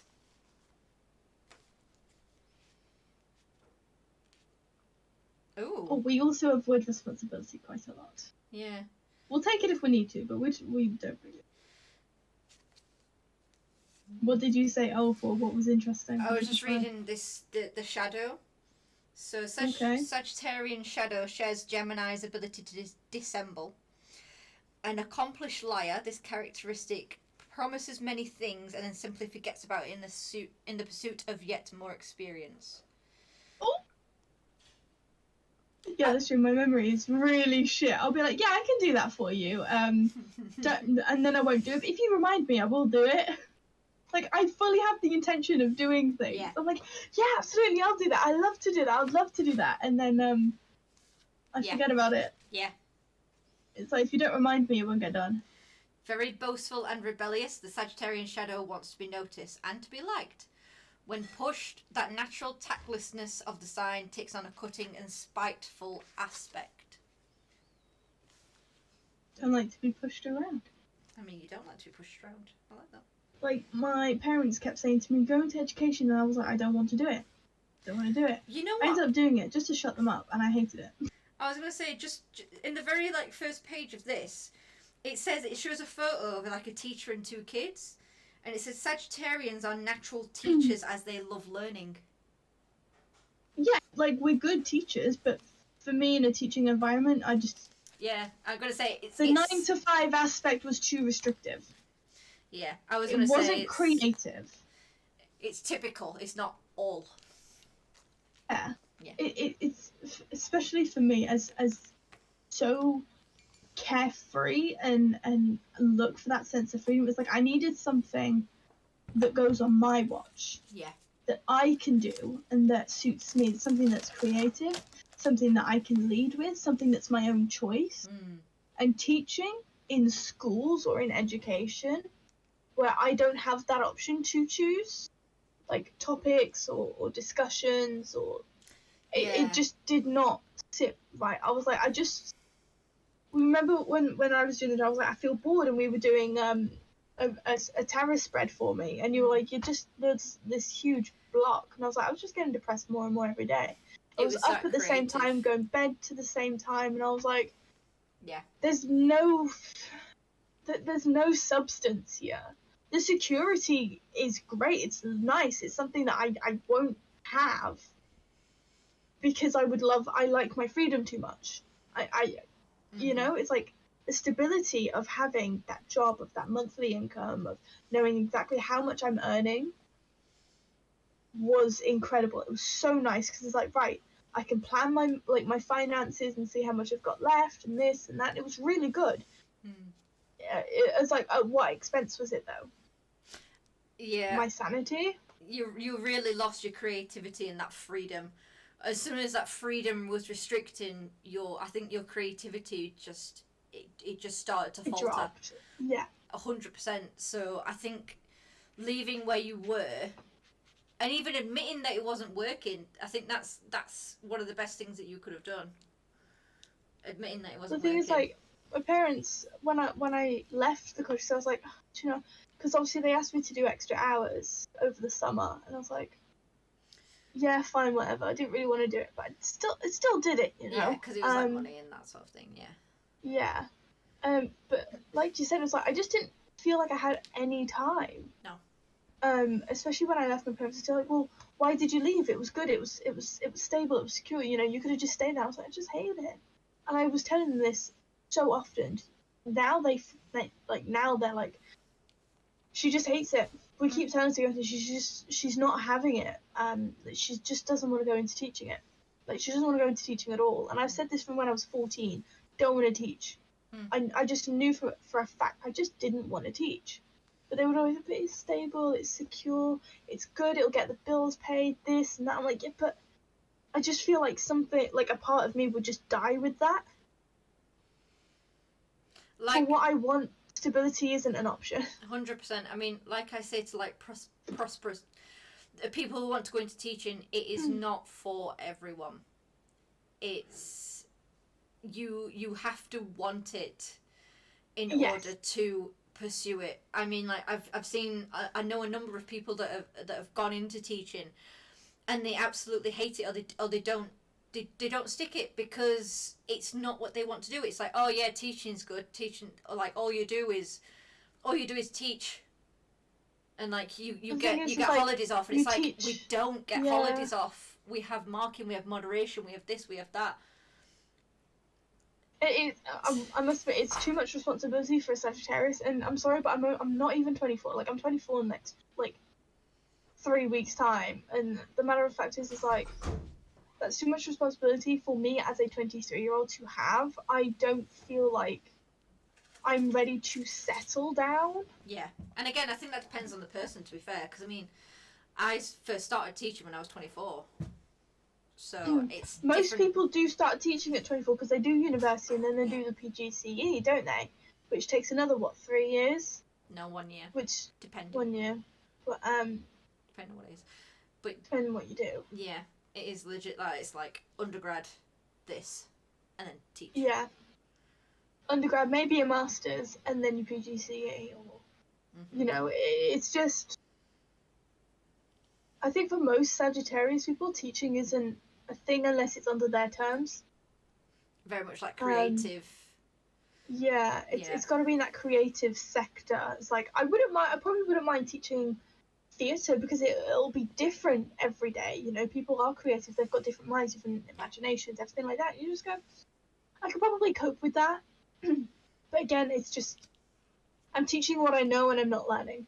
Yeah. Yeah. I like to learn. I like to teach what I've learned. But I don't like to teach what I just know. Or what I've been told to teach. Yeah. I know what you mean. I mean, for me, I didn't want to teach secondary. That's why I teach in college. And I mean, we do sort of have that freedom of which units to teach. But you still have to give a certain structure. Yeah. But at least you get to pick, at least you get that freedom of, okay, we don't want to do that, we'll do this instead. Yeah, a little bit of freedom there. But I mean, I'm a stickler for rules, I'm a stickler for that routine. And for me, that just, I prefer it like I think that. why to be fair, I've always wanted to go into modelling, especially since I was like 15, 16. I was like, you know what, I want to go into modelling. And I was going to start, I was actually going to start, and then shit happened and I never followed through with it. College started and I was like, I'll just go into acting and everything like that. But obviously now I've actually really tried to kickstart this career for me now. And it's worked. It was the fact that I did it on the very first day of Sagittarius season. And I'm like, could that have been any better timed? Probably one of the most social seasons going. It's my season. My energy is so full. Like, let's go. Let's do this. Oh, yeah. And as I was doing some modelling, I was like, you know what? I love it. I didn't feel restricted in what I was doing. Obviously, I was a little bit nervous, so it wasn't, my best self. Because it's the first time I've actually done something quite as serious as that. Yeah. But it was like, the more practice, the better you get anyway. But it was like, it just felt so fun, because it was like, right, you can tell me where to go, what looks good, because you're the one behind the camera, and you're the one taking the photos. You've got the eye for it. Yeah, I'll just do a couple poses, what feel good, this and that. And it worked. I was like, I don't feel restricted. I feel creative, but still with that little bit of guidance. Because it's not just me, It's like, and there are so many paths to go down in modelling. I'm doing a pageant now. Yeah. So that'll be in April. Hopefully before then I'll be doing another, a few photo shoots before then. So. I'm sure you will. Yeah, I'm sure you'll be. Absolutely will be. 100%. Especially with a lot of my friends. A lot of my friends are in the creative industry, in terms of like modelling or arts or theatre and stuff like that. It's like that just is the outlet for me. I've been on stage since I was 4. I figured that I wanted to do acting since I was 7. I wanted to be that center of attention. I wanted to be on stage. I wanted people to look at me. Yeah. I still do. Yeah. I still do. I want to be that center of attention. I want that attention. I want that all eyes on me. But not in like a I'm better than everybody else. Just like, look at me. Look at what I'm doing. Isn't this really cool? Yeah. 100%. Yeah. So not quite like a Leo, but like in your own personal spin. I like that. 100%. And then I can point and be like, I know her. Sorry, I know them. Yeah. Thanks. Thank you. Yeah, but it's like, so people are like, honestly, a lot of this is also down to spite. Spite of what? Tell me, Lilith. The people that don't like me. Yeah. The people that I don't like, and the ones that have hurt me the most. I do it because it's like, I want to be everywhere. I want to be on the TV. I want to be on adverts. I want to be on their fucking radios. I want to be on their social media, because that way they will never get away from me the way that I can't get away from what they fucking did to me. They hurt me in ways that you should never hurt somebody. 100%. And so it's like, do you know what? I really want to fuck you over, and I want to be around. Like, I want to be in your life without me having to be in it. Like, I just want to be there everywhere you go. They'll be like, yeah, I know her. She's so nice. Or like, yeah, no, look, she's on here. She does this. She does that. Yeah, I'm working with her. I'm doing this. I'm doing that. Oh, you see that she's doing this recently? And it's like, I want to be in every fucking conversation. I want to be on posters. I want to, it's like, get me worldwide. And it's like, I'm doing this to be spiteful. I give you the shadow. That but is the a shadow. Is, like, I want it, even if the people didn't help me. It's just the spite fuels me. Yeah. Love it. Love it. Okay. Shall we move on? So you want Capricorn. Me. So Capricorn. Good old. The sea goat. The goat. Remind me never to vex you, Beth. Yeah, never vex me. Like, I'm really good for painful magic. Yeah. Very good with it. 100%. I actually accidentally killed somebody. Out of context, like, it sounds a lot worse than what it is. But... All you did was push it over. That's all you did. Thank you. That's what I keep saying. It's like, look, I didn't do anything. That wasn't part of No. What I said in the curse, I just said you'll hurt this person, and they died with a fatal disease that has no cure, so it's not really a big deal for me. Moving on to Capricorn. The sea goat. 22nd of December to the 20th of January. Ruler Saturn.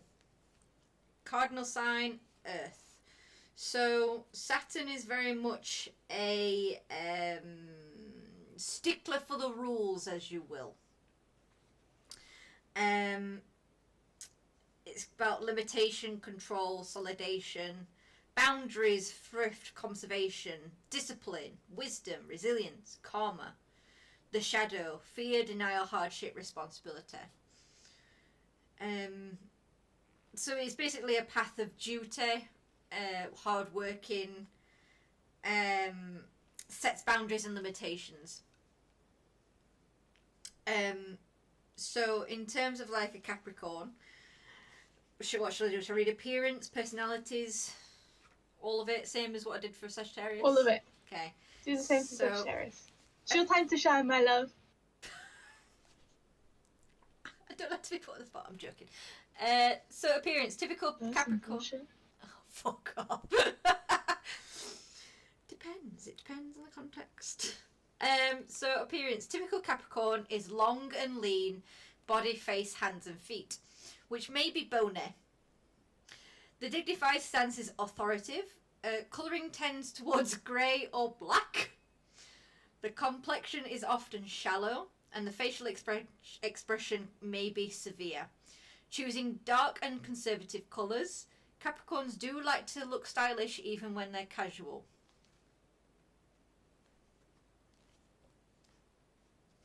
You're not saying anything. I'm gonna be nice and hold my tongue. What do you mean nice? I just don't say anything. Say what you're thinking, Lilith. I think it's just because, you know, if I'm silent, like... I disagree. Go on then, what do you disagree with? The stylish part. Well, particularly for you. Bitch! Hold on, I just can't seem to decide if this is the Gemini or the Virgo. I think the Gemini thinks it, but the Virgo's saying it. Definitely. And the Sagittarius is just here to watch the drama unfold. Although I do choose dark and conservative colours. You do? It's only been recently where I've like... in fact, even in my wardrobe right now, I have like darker reds and yellows. I go for like mustardy yellow. Yeah, I do know. You tend to go with more dulled or darker colours if you have quite like a darker palette. Yeah. For your wardrobe. That I do agree with. But your to be fair, everyone has their own style, and you believe you are stylish, and that's okay.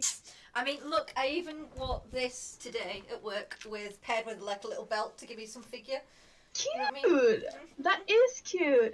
Okay. And I've got my normal cardigan over it because, you know, cold. I was like, your style is very different to mine. I'm very avant-garde. I'm very in your face. Oh yeah, definitely. I stick out like a sore thumb. To be fair, comes from probably like the stylish side comes from. I believe it comes from like your Gemini side. And the well-pieced part is the Virgo. 100%. And the wanting to stand out is the Sagittarius. But in terms of yours, your style is very muted. It is blend, not like blend, but like you blend in with other people. Yeah. But you think about your outfits a little bit more. Yeah. Does that make sense? Yeah. I mean, when I was younger, I never did. It's only when I've become like a little bit older that I have. Style is a way to reflect your personality. Yeah, I didn't have a personality when I was younger. Anyways. From what child did have a style? Let's be honest. I mean, nobody actually develops a style until they're like 13, 14, when parents stop buying clothes. Like, start actually asking, what clothes do you want? I mean, 13, 14 is where I just dressed in like black, and I mean black with bright blonde hair. Emo phase. Yeah, a proper emo phase. I'm not joking. I never left. I mean, to be fair, neither did I, but I don't show it as much in my style. Appearance. Yeah, appearance, that's what I was looking for. But moving on, yes. Yeah, moving on. Personality. So Capricorn is a traditionalist who devotes tremendous energy to resisting change. This personality type reflects the conflict that is active. Saturn ruled sign has in also having negative, essentially passive polarity. The Saturnine qualities of discipline, strength, resilience, and ambition collide with the reciprocativity of a negative sign, such as Capricorn loses spontaneity and joy from life, taking up instead the heavy mantle of duty and responsibility. You take on way more responsibility than I ever did. I ever had. We'll vouch for that one. You are a very responsible person. You're very good. Like, your finances, you have, like, your finances in order the majority of the time. Majority of the time. I'm not going to say all the time because the Leo does that. Yeah, I have a... Yeah. But the thing is, you know that what you need to pay is paid. Yeah. And what you have left 100%. Over is yours to do with what you will. And as a Capricorn, let's be honest, you are incredible at money spells. You are so good at them. Have you had any other unexpected pays? No? Since then? Unexpected pays, no. But once we finish the stream, I'll let you know. Okay. Oh, God. Okay. I did sell a few things on my Etsy, actually. So that was unexpected. That's good. That was quite nice. I've been paid a lot more than I thought I would have been, than I mathed out. So I've been paid a lot more for that. My hours have gone up, thank God, because I need them. More or less, it's been me building connections in terms of getting that money. But so far, it's just sort of been an increase of pay. That's good. And I get paid weekly. Which helps a lot. 100%. Like, I am dreading this 6-week pay. Jesus Christ. Yeah, I'm not dreading it because obviously I'll be working through it anyway because it's hospitality. I mean, I will also be working through it, but it's like, well, I might have to ask Tom for a little cheeky 50 quid here and there. He's not listening. I mean, you could always ask me. Could I? But I feel bad asking you, though. Eye roll. Stop it. I didn't eye roll. Did you not? I thought you did. You were like, no. No, but now I will. Where are we? Maturity is generally a much happier time than youth. Bullshit. Well, actually. Yeah. Oh, I feel like I've brought a couple things into your life. Yeah, it's definitely a much happier time than my youth, definitely. It's only when this personality has proved him or herself in the material world by achieving success and status that the softer side and intuitive qualities of Capricorn can emerge.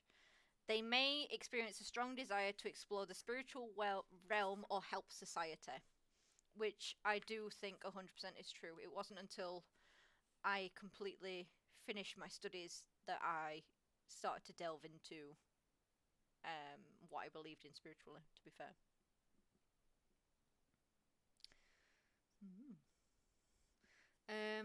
Strengths and weaknesses?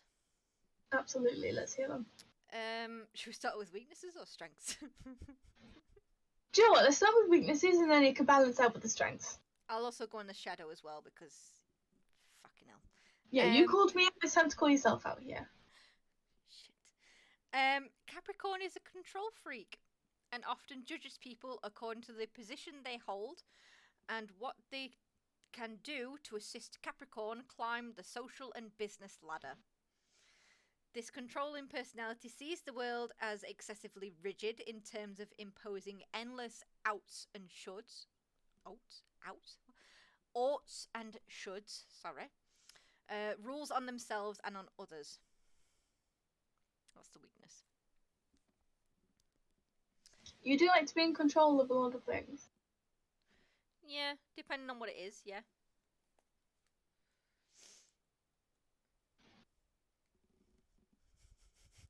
Yeah? You're going to make a comment on it? No, I was waiting for you to make a comment on it. No, I've got no comments, actually. Okay, fair enough. Is that because it's 100% true?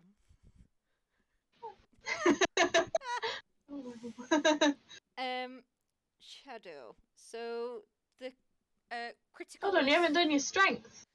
No, I'm going to do shadow and then strengths. Okay. Okay. Okay. Alright.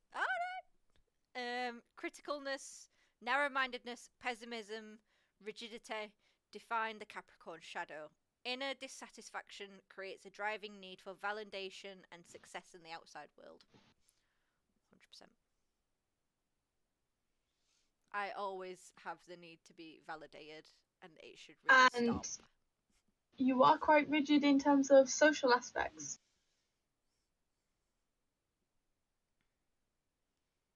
In what way? Give me an example. Well, you don't tend to venture out and do anything new. Okay. In terms of that, you also worry too much financially about it. Yeah. So true. Therefore, you don't do anything because you're going, oh, I don't know about the financial implications of this. Your previous friends are a little rigid as well.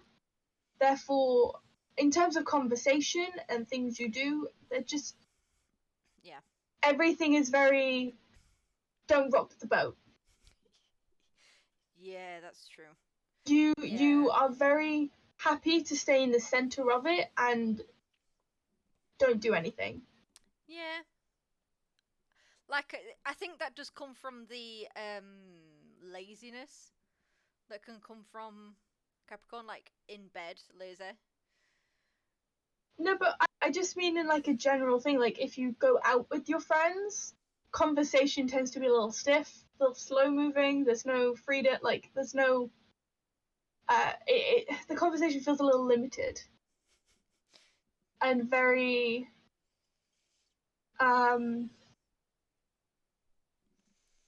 Not straightforward. I'm just trying to think. You know, when it comes down to like small talk, like you can have conversations and not really deep conversations about things that are actually normal, or things that aren't like classed as taboo, or things. If your conversations are so reserved, that's the word I'm looking for. You are very reserved. Yes, and I do think that this, in terms of like this Capricorn section, it's not even touched on that reservedness. Yeah. Like, for me, I like you've just said, I'm very reserved. So even when people think they know me, there's probably something else that they don't know. And that's because I don't really let on as much as what I think. Like, you know, people say, "Oh, open book," that sort of thing. And I do I do mention that to people. I'm like, "Oh yeah, I'm sort of like an open book," but then in actual fact, I'm not at all. See, I am an open book. Yeah. If you ask me, I'll tell you. Yeah, it's same. There is no limits, but like I won't tell you otherwise.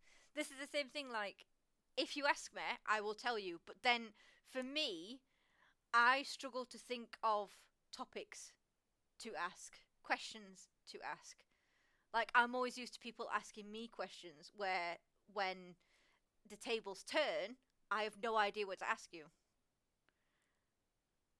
I don't know why. That's kind of good in terms of this friendship, because although, like, as a Capricorn and a Sagittarius, the compatibility for friendship is very low. Yeah, that's true. This has worked out quite nicely because I'll ask you questions and try to get to know you because I know what it's like to be reserved. I'll ask you a question and be like, "Oh, you do that? That's really cool." Like, and then I'll respond because I know you won't ask me the question, so I'll respond going, with me. Also, I do this and that and whatever. Yeah. And then go back to you, ask questions, and I'll answer my own question to you. So it's like a yeah, and then every so sort often, of thing. like, I'll get really interested in a thing, and I'll be like, "Oh, so tell me more about that." But like, I can't spur off a conversation. Like, it's so weird. I don't know if it's because of how I grew up, and I always grew up being the active listener in terms of I never questioned anything. Like, I studied chemistry, for God's sake. Like, it's fact. There's not really much to question, or at least I don't think there is, until, yeah, I learn something new, and I'm like, oh, let's go into that a little bit more. Oh, let's go into that a little bit more. Yeah. So it must come from, like, childhood. It must, and I don't know why, but yeah, I've always been like that. No, we can dive into a therapy session after this. So. Shit. Strengths: blessed with infinite patience. Capricorn excels at handling difficult tasks. Also has a flair for organization, incorporating wisdom, an eye for detail, and an ability to see things through. A tendency to take life a little bit too seriously is mitigated by a sardonic sense of humor. That's absolutely true.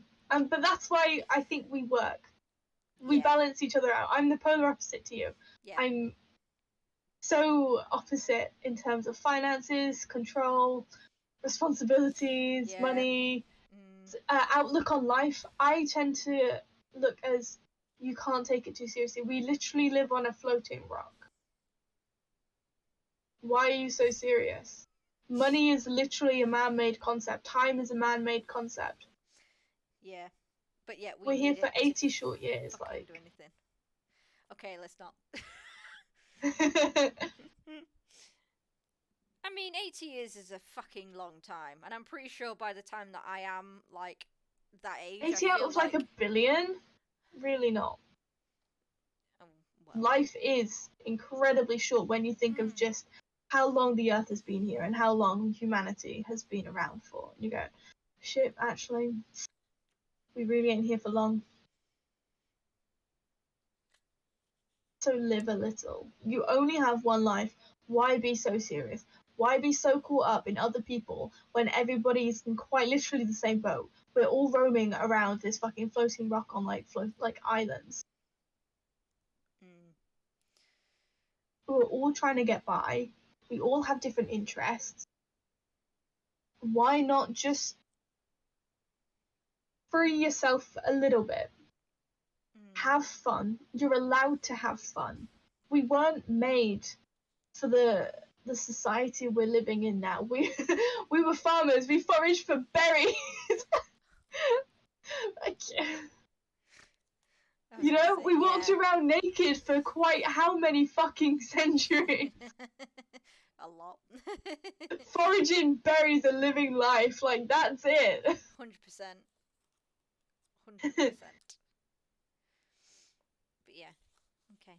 Is that Capricorn? That's Capricorn, yeah. So, moving on to Aquarius. Aquarius. Even though aqua is in the name, it is a air sign. 21st of January to the 18th of February. Rules Saturn and Uranus. Or Uranus, if you're childish. Fixed quality air sign. So this is very much a quirky persona that they typically have. Unconventional and idealistic, cranky and perverse, unpredictable and chaotic, rebellious and stubborn. A genius and a misfit all at the same time. Aquariuses can be lively, original, and inventive. I don't think I've ever met a smart Aquarius. Oh, damn. Oh, damn. And that says a lot. Well, apparently the Aquarian model possesses a streak of perfectionism that craves order, which, with Saturn and Uranus, I guess. Do you know what? Yeah, I'm gonna actually like say yeah that one because my cousin is exactly like that. And we don't get on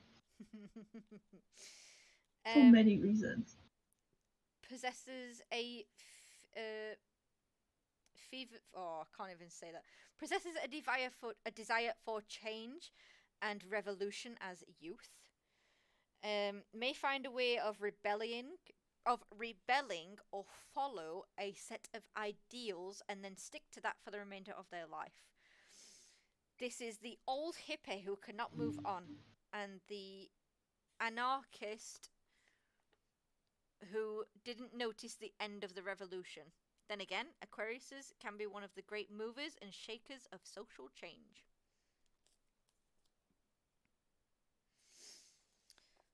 Interesting. I have a lot of Aquarius placements in my chart.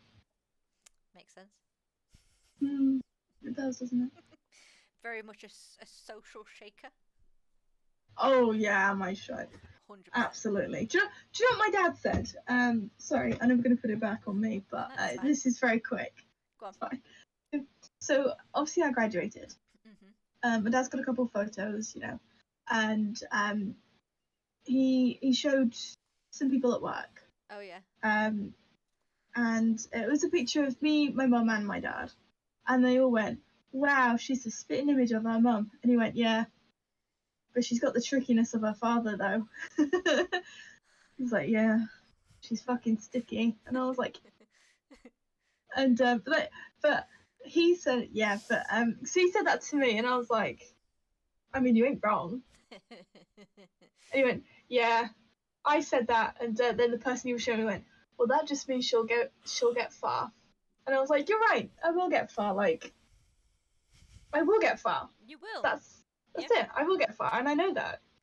I don't sit around and wait for an opportunity. I literally go out and I take it." I'm gonna say, like, as soon as it's there, you want it. You want to go for it, 100%. If I don't want it, I'm gonna leave it. Like, I'm not even gonna fucking consider it. Exactly. And they're like, "This is the ultimate goal." But it's like, I felt that as a very good like compliment. Being like, "Yeah, she's got the tricky side of her father," and I'm like, "Yeah, it is." Because me and my dad bash heads way more than anyone could ever imagine. Yeah. 100%. Especially in politics, conformity, everything. We're on sort of similar pages in terms of like you know, everyone should just be who they want to be, do what they want to do, you know, let people be people, don't be a dick, basic things, you know. But then when it comes to things in terms of like minority groups, as part of a few minority groups, he doesn't quite understand because he's not part of them, and therefore we bash heads a lot on that. We bash heads on social stances, and he is a self-proclaimed anti establishment, as I've heard him say a lot of times. He's like, I was gonna ask, is he? I'm sure. Did we say he's part of the Boomer, or is he part of? No, he's just in, isn't he? He's just past it. He was 69. Yeah, so he's just into. Is it generation? Gen X? Gen X? I think it's Gen X. Gen X. But he's a Pisces though, isn't he? Yeah. Sorry, I just have to laugh at that bit. Because, I mean, my dad's the same. You can imagine how much we clash. Yeah, I mean, my dad's the same. My dad, he was just at the end of the baby boom. And, I mean, just at the end, he was 65.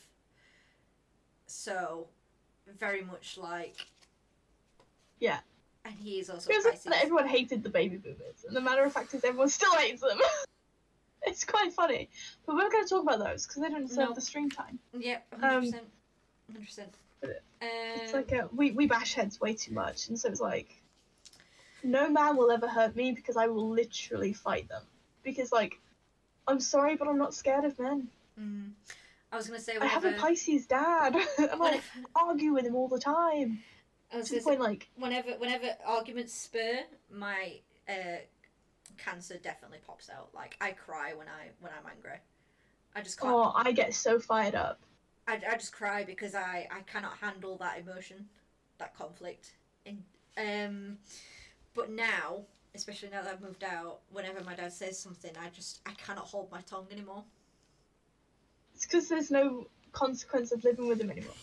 No, I mean, technically he can still kick me out of the house because this is his house, but I know that he won't. So. Yes, but as in rental, what would be an excuse to make you homeless? True, but we didn't sign a contract.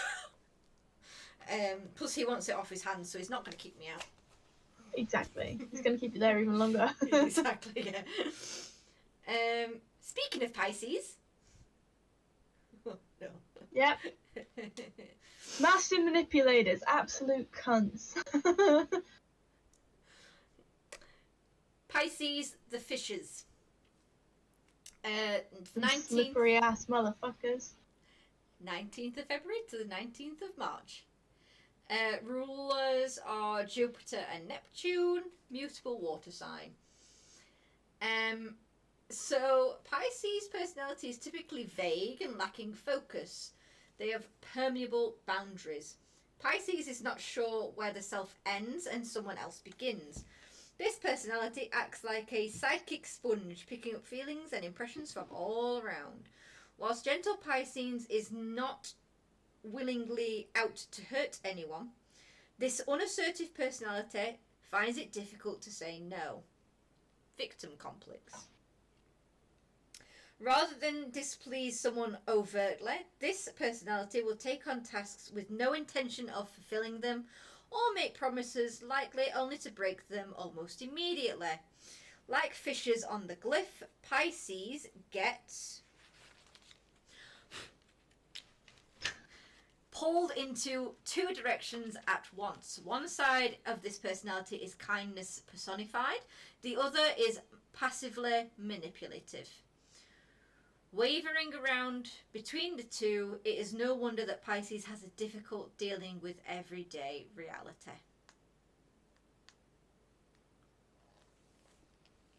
Told you they're master manipulators. I'm just trying to think. So, in fact, shall I read out strengths, weaknesses, shadow? Yes.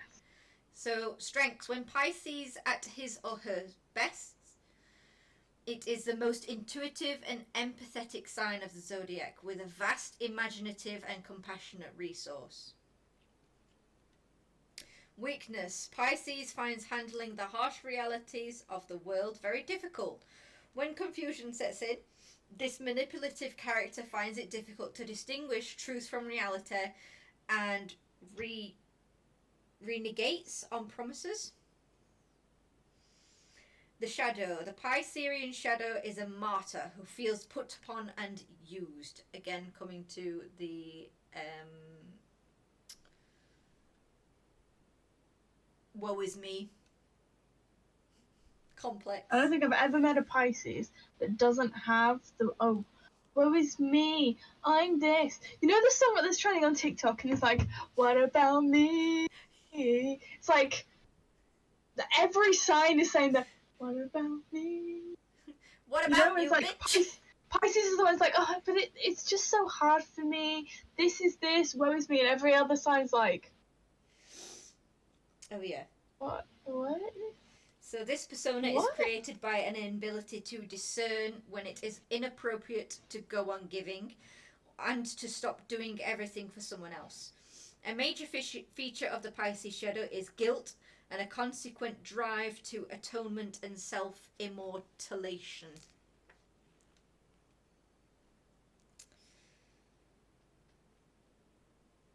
Oh. Hello.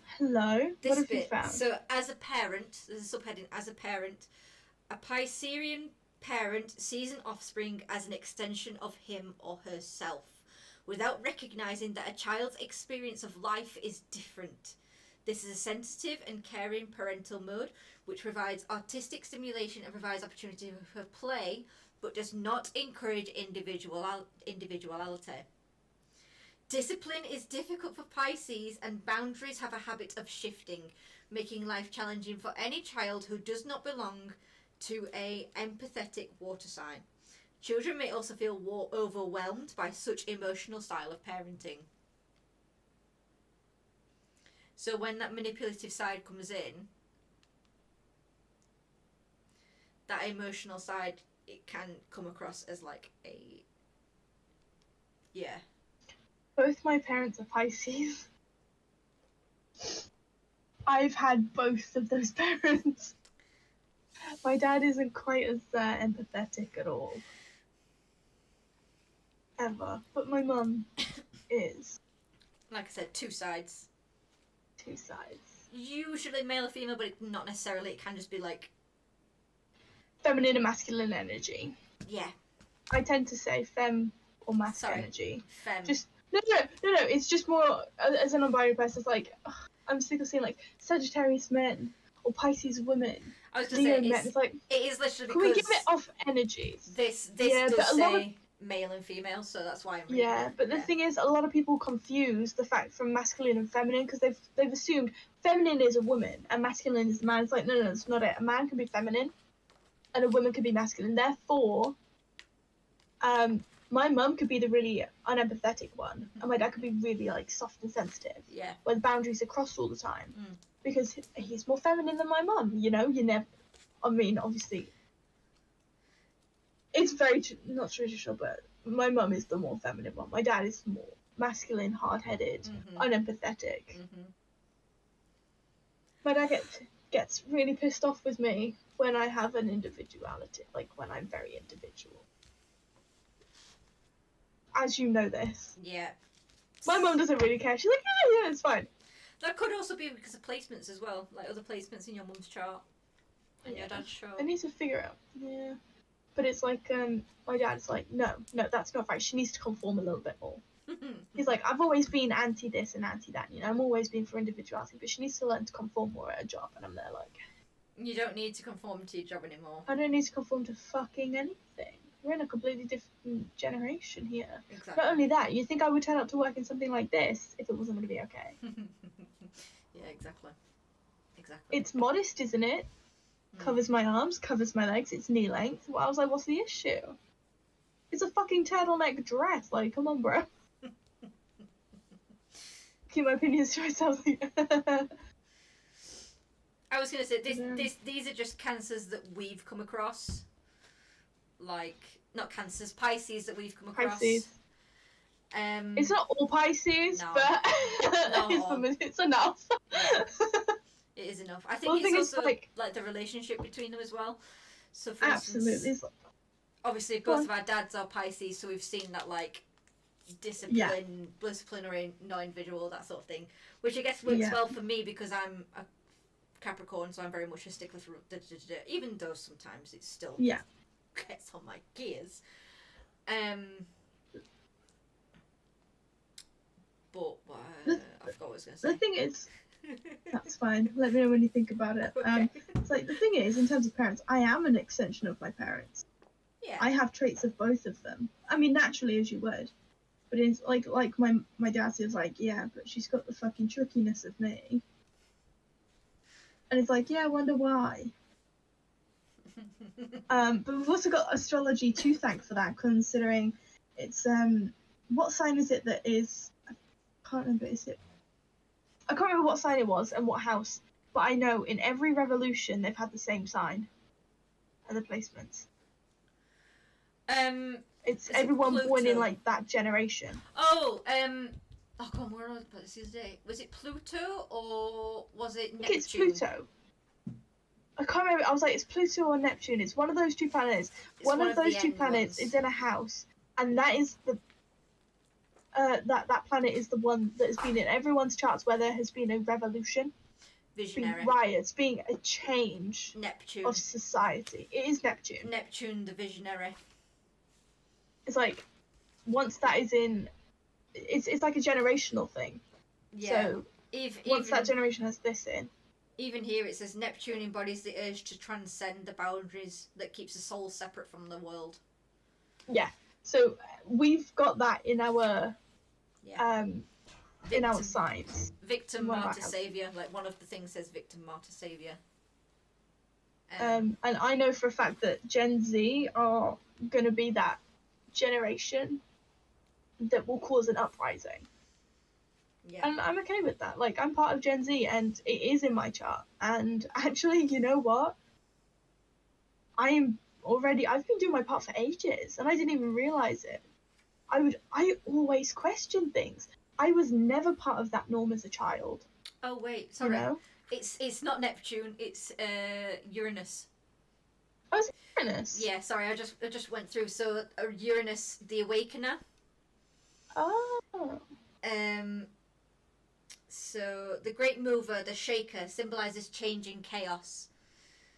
It transcends limits and moves beyond boundaries to establish a thought and to crack the resistance, opening the way to new. Rebellious energies throw off the past and make room for the new. As such, the position of Uranus in a birth chart reveals where the soul needs to break from restriction. But when it flows out of control, revolutions run wild. So let me just see. So there should be a table in here that says what years were which, I want to say. Because it does for the others. No, it doesn't. Well, fuck you. Sorry. But yeah, it changes every generation. Yeah. And now it's Neptune, isn't it? No, Uranus. Uranus. Which is in the 8th house. It's in the 8th house. Depends on where your Uranus is. Mine is in my 8th house. Okay. And that's the only... Yeah. That's it, yeah. My Uranus is actually in Aquarius. I've... Yeah. Some very strange placements, honestly. So, placements through the signs. Oh, I think mine's in Capricorn, isn't it? I think we discussed this the other day. I think so, yeah. So, Uranus through the signs. Aquarius, this placement wants to revolutionize humanity, securing equal rights for all. Thought process are indigenous and could resort to terrorism. Bit extreme, but okay. Is it though? Because let's be honest, this is Aquarius. I was going to say, Capricorn, this highly strung placement seeks to transform society and government. It can indicate a brilliant business and political strategy or eccentric ideas. Shall I tell you what Pisces is? Because as soon as we're in Pisces, this placement indicates a powerful intuition at the mercy of strong emotions, resulting in confusion and misdirection. Visionary insights into the nature of consciousness overturn established knowledge in favour of new perception into nature of reality. I don't like Pisces. And I'll keep that until the day I die. It's the one sign that I have the most conflict with.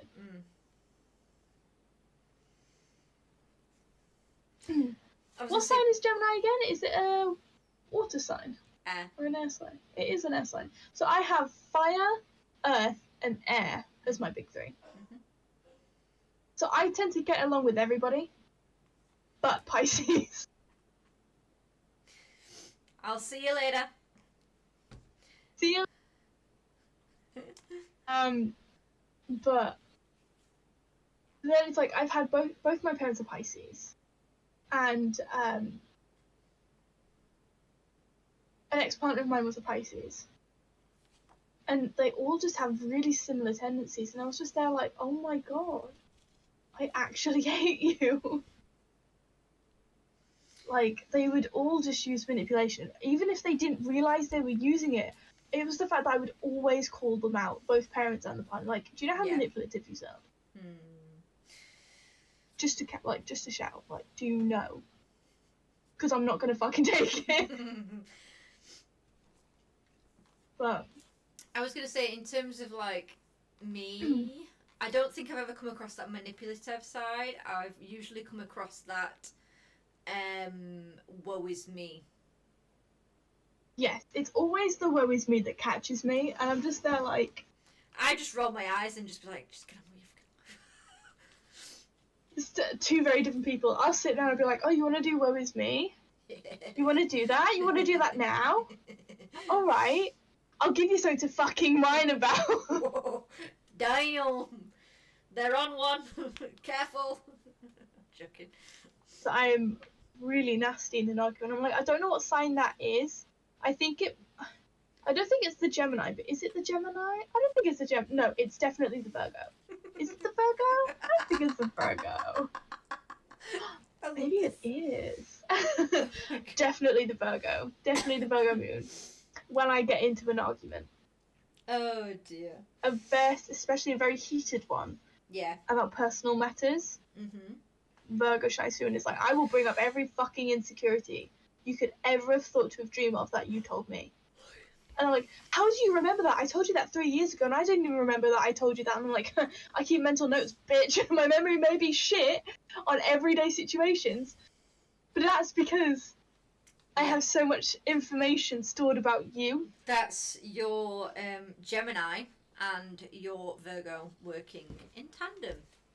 Absolutely. I was like, in an argument, all three of my big three join in together. Oh, yes. 100%. I've got the absolute rage of a Sagittarius, the secrets of a Gemini. Yep.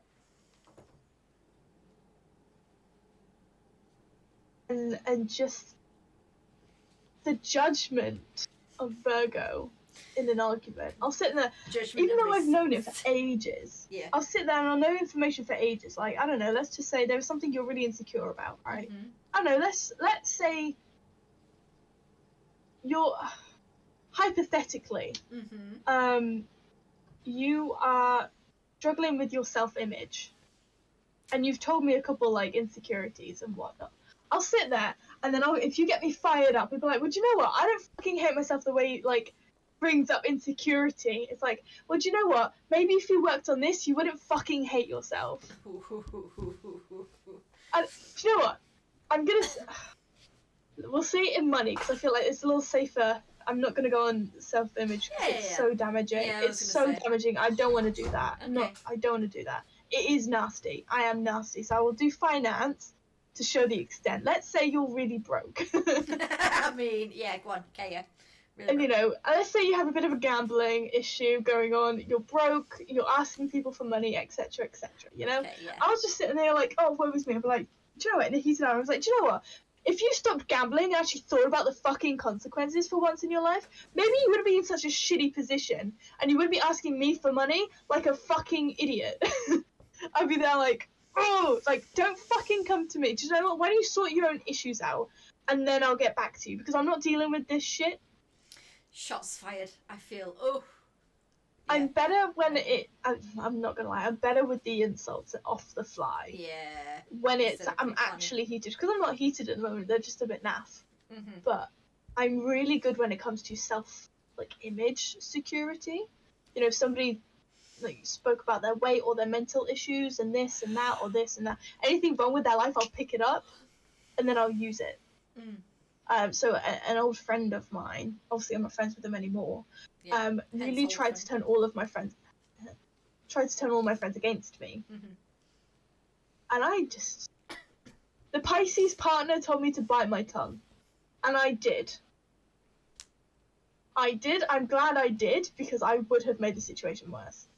Now basically her dad wasn't the greatest.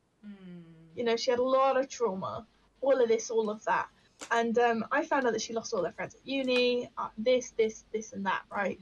And then I sat there and I was laughing to myself, and I was like, oh, if I was in an argument with her, I knew exactly what I would have said. But that's because I said it to other people. Right, and I was like, do you know what? I was like, do you know what? There's a reason people don't like her. It's because she doesn't want to take responsibility. She doesn't take accountability, despite the fact, I was like, I know she's got mental health issues, but so do I. The difference is, I take accountability and I still say sorry. Because just because I have a mental illness is not my excuse. And I was like, and do you know what? Maybe if Daddy loved me enough, I wouldn't need to get validation from other men and other people around me. Bitch safe. If Daddy didn't forget me 3 times in a week to come and get me at the end of university, you know, I probably would have killed myself by then, because if I was her that seeks validation so much, I just couldn't cope. But you know me. I just gotta go back to the dad all the time. Like, I just love my dad. I'm not that bad. I was like, you fucking stupid ass bitch. Fucking hell. She made my life hell. Really? Like, really? What I said was tame. What I said about her was tame. Fair enough. Because she ended up using my abuser against me for no good reason. No good reason. I never said anything to her. Oh. I was really polite in the text that I said I don't want to be friends. I literally texted me like, I don't want to be friends with you anymore. And then they turned it and was like, why this? Why? They were like, I was like, I drove 12 hours just to drop you down in fucking Kent. Like, just because your dad forgot you 3 fucking times in a week. Because he was so doped up on heroin. I'm like, if dad didn't forget you and cared about you enough more than he did his drugs, maybe you wouldn't be in this situation, hon. You know? If you just dropped him and actually moved on with your life. You'd be be in a better place, Han, trust. Literally, like, I'm a nasty ass motherfucker, and I will admit to that. Like, I will admit, like, my downfall is my sharp tongue. And the fact that I don't hold back. Because I can't. I will admit, my strengths are I'd say strengths, things that I'm working on for it. You know, because that is a red flag, but do you know what's a green flag? The fact that I'll remove myself from a situation before it happens. Yeah. I'll let myself cool down. And if I did say something really nasty, I'll sit on it, I'll let it fester for a little bit, and I'll be like, do you know what, that was really wrong with me. And I will go up and I'll apologise very sincerely. I would not expect for me to be forgiven. I would literally just straight up and be like, look, I'm really sorry I said this. There was absolutely no excuse for me to say that. It was cruel, it was nasty, and it was totally out of line. I'm so sorry. There is no pressure for you to accept the apology. None at all. I can understand perfectly fine, like, perfectly well if you don't want to, like, accept that, or if you want some time to sit on it. It's not my problem to accept. It's not my thing, you know? It's like, if you don't want to accept it, that's okay. But I want to say I'm sorry, and I've recognized that I did wrong. And I want that comfort, like, I want you to know, like, to be comforted knowing that I knew I fucked up. Yeah. I was going to say, I feel like mine is the opposite to yours, where I personally don't think I've got a backbone. Because, like I said, whenever I get angry, I start to get emotional. And I bite my tongue and I don't say what I want to say because I don't want to hurt their feelings. Yeah. And I don't know where that What comes you from, need is a fire sign behind you in every fight. I do. I really do. And this is why I really love you. I need to stay on your good side so that you can fight my battles. I'm joking. You can help me. Help me, bitch. Help me. Don't worry, I'll be stood there behind, like, you know, like a James Bond thing. I'll just be sat there waiting for the moment, and then when I start to hurt you, you'll be Kermit with the fucking hood. I will be. That's me. Like, I will always aid somebody if they need me to step in. I've always, especially growing up, when nobody would help me fight my battles or, like, stick up for me. Yeah. Like, they're saying it to you and not to me. I can't stick up for myself. I can't do that because I'm not there. And they won't ever stick up for me. My ex-partner did that. They let this person drag my name through mud. They insulted me, the relationship, my friendships, my entire, like, existence. And they were just there like, oh, but they didn't say anything to me. And I was like, red flag, get the fuck out. I was going to say, if it comes to other people, like, if in that instance, if someone was talking shit about you or about someone that I really love and hold dear, then I would be like, get the fuck out. But when it comes to, like, myself, I cannot stick up for myself, and I don't know why. But yeah. It's because you take it and think it's true. Yeah, that constant need for validation. I get it. Yeah. Whereas me, I'm just there like, you can argue with me all you want, I'll do the same. Yeah. But the thing is, I'll always one up you, and I can go into, like, the fucking sun, like. Yeah. Blew up. I don't care. Mm-hmm. What have I got to lose? We literally live on a floating fucking rock. You think I have enough time of the day for one person in my life? I'll argue with you. Yeah. Don't get me wrong, but as soon as it gets boring, I'm like, right, I'm off now. I've had me fun. Bye. That's the truth. And they're like, I'm not done with you. I'm not done with you. It's like, nah, but I'm done with you. Now, bye. That's what you do with me. As soon as I no longer entertain you, that's it. You're gonna go. Do that with my friends. No, I'm joking. No, I'm kidding. But no, when it comes to like arguments and protecting my friends, I'll always stand up for them especially when they're not there. Yeah. If I don't like them, I'm just gonna be like, yeah, let it go. Yeah, go off, like, go off. I want it go off. It's like, if it's somebody I like, I'll be like, well, that's not very fucking fair, is it? That's not very fair for you to say that. You don't even know them. Like, I think they're lovely. I have a very good judge of character. Yeah. I have a very good judge of character. If I don't like someone from the get-go, like, I'm there like, no. But the thing is, I find it really hard for me to like somebody first meet. It's like, I don't know if that's the trauma. I don't know if that's my signs. I think it is down to the signs because actually, could be. Yeah. I get on with everyone. It could but be. I'm not friends with everyone. It could be like your Virgo bit where you analyze everything, and it. Yeah, I think it is, because it's like I analyze everybody I meet firsthand. And I listen to what they say and to things they do and how they go approach different situations, etc., etc. And it's like a bit of a wallflower. Like, one of my jobs, I wasn't friends with anybody for about 3 months because I was like, I'm working around things. It's like, I need to figure out who, because everyone was bitching about everybody. I was just there, like, in the corner, like, what the fuck, bro? Yeah.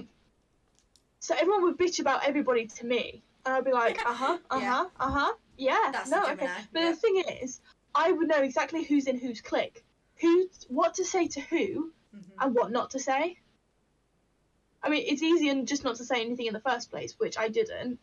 But it was like, it's easier to say something to match them than it is when they're talking about somebody. I'll know what to say. Does that make sense? Yeah, I know what you mean. Doesn't always mean it's true. I wouldn't actually say anything that's a lie, but I'll be there like, But I know exactly what not to say and what I can say. Yes, yeah. So I had the same problem at at my old job where I knew there was something going on and I know like what clicks and stuff, but you know when you get that off feeling. Like, I just can't put my finger on it, but there is something I don't like about you, so even I'm if it's not showing yet. Information. Yeah, 100%. Yeah. 100%. If I don't get that, I think you're a good person from the get-go. You're not to me. I'm like, there is something you'll do that is not going to be acceptable. And I kid you not, 99.9% of the time I am correct. Even with partners. Yeah. Like, it's just, there's something about you that really irks me. You know? And it's like, something's not sitting right. I feel like I'm on a chair that's about to break. Yes. So I'm not going to sit on it. Yeah. I'm going to, like, just pretend to sit on it and wait for it to break. Does that make sense? 100%. I know. It's like, it's just, there's way too many people I know that just something doesn't sit right, and then literally weeks, or maybe sometimes months, but most, like, within, like, a really short period of time, they'll do something that makes, like, that confirms everything, and I'm like, yep, I didn't like you. Yeah, exactly. I think that's exactly what's happened to me as well. Like, at that time when I felt off and I didn't give them information, and it just didn't, for some reason it didn't feel right, and they were asking me about a different person, and I was just very vague with my answers. I was like, yeah, let's move on to something else. And then it came out. I even said this to you. I told you about it, didn't I? And that it basically, there's now toxicity in my old workplace, which I'm glad to be out of. But it was just in the air. Yeah. Yeah. You can mask it all you want. You can put air freshener on that shit and I can still smell it from a mile away. Literally. 100%. It's like, it's why I don't have a lot of friends. No, that's a lie. I have a lot of friends, but in my close circle, it's very small. Mm-hmm. Like, there's only, like, you, my friend Ellie, Steph, and my friend Jessie. Mm-hmm. Literally 4 people, so 5 including me. And you're all separate from each other. I don't actually have one friend group. I don't have a friendship group. You know, like how most people are just like, oh, we're all a big group together. You are all separate circles. So I'm only friends one-on-one with people. I don't actually know how to make a group. I don't know how to make a friendship group. I really want the friendship group, but I don't know how to make it. Well, you start off with 2, and then you bring a friend along, and then your friends get on with each other, and that's when you make a friendship group. But yeah, but I figured that much out. It's like... Well, you just need to find a friend that will get on with me. And I get on with them. Cool, I know exactly who. Okay. I was going to say, I think I already know who you're going to say, but yeah, that's fine. Put it in the group chat. Yeah. I'll put us all in the group chat. Put it all in the group chat. All in the group chat. Yeah, because that's what happened with... So I met Tony, obviously. Yeah. And then she brought Marcus, who I met, and then that was it. Click. I mean, it was same with like my old school friends. It started with 1. They met someone in a different class, brought them. Click. I'm gonna have to start doing that, honestly. Need more friends in my life. I mean, it comes to the point where, for me, and this isn't a brag, but I sometimes feel like I have too many friends. And I feel like that's my laziness. Where I'm like, okay, let me try and fit you in my schedule. Yeah, yes, that's it. Too many people to keep up with. I mean, like, well, not in a bad way, but you know, like when I talk about all like my different friend groups, I'm like, oh, I actually have a few friends to keep up with. But I still somehow manage to keep up with them, which is obviously good. That's really good. I'm glad to hear that. I don't have enough friends. What can you do, right? I just gotta keep making more. Oh, I really want to hug you now. I did gain a new friend. You are? I want to hug you now because you do have friends. I do have friends, I know this. You don't need a lot. I just don't have a lot. You don't need a lot, though. I don't need a lot. No. I just need some good friends. Yeah, ones that you can trust. 100%. Exactly. Yeah. To be fair, I made friends with a girl at my new job, and she's lovely. Good. She's honestly also a witch. It's like, once you start fighting, you just can't stop seeing them. Like, I said this to you. Once when you enter and you make a friend, that's it. You know everybody. You know. It's insane. Yeah. It's like, how the fuck? To be fair, it's like once you're in the Alphabet Mafia, all you do is meet other Alphabet Mafia members, and you're just like...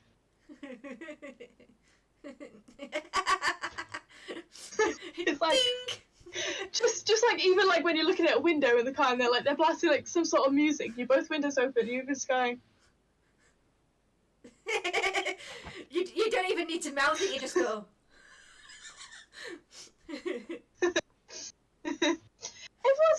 Well, I do that. I do that a bit unironically now, and everyone laughs at me for doing it, and I'm like, I always forget there is straight people is the majority.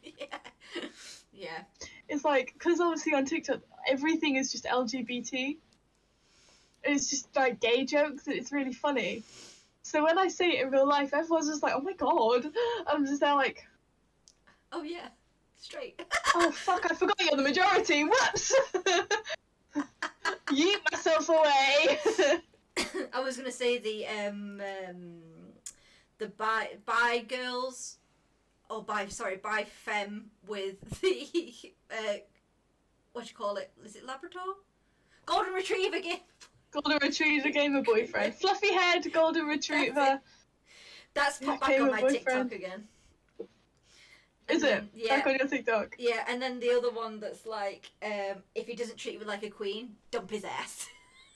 Dump his ass. Dump his ass. I fucking love it. It's like, dump his ass. It's like, hello, my juicy guest, queen. Today, I am your daily reminder to dump his ass. I love He's that. like, he's really funny, honestly. I love it. Honestly, Dump his ass. It's like, because men are trash. And it's like, yes. Yes, they are.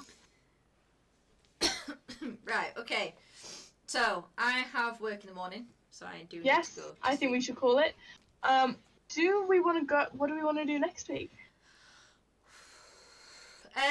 Do we want to go into birth charts next week and how to read them?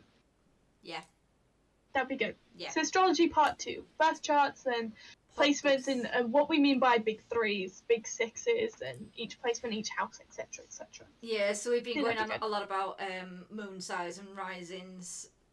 And for newbies, it's a very confusing thing, so yeah, we will go into detail. Yeah, so of course the zodiacs, it's a lot more than just your sun sign, which is typically what's in the newspaper. There's a lot more to it. So in part 2, we'll go through birth charts, aspects of planets, rising signs, whatever, and just read a little bit more into it, that sort of thing. 100%. Yeah. So thanks for joining us. Thank you for watching if you're on YouTube. Thank you for joining us on Twitch. Same time next week, hopefully. Tuesday, 8 o'clock. Hopefully, Tuesday next week, 8 o'clock. Yeah. Yeah. If it changes, we'll update accordingly on Discord. Please, if you've not already joined us, please do join us on there. Share knowledge, gain knowledge, XYZ. Okay? Did you say gay knowledge? Gain. Gain. You said gay, and I was like, what? No, like, not the alphabet army, alright? Not the alphabet squad. I was like... yeah. Okay. Right. Thank you. See you Thanks, next week. guys. Bye.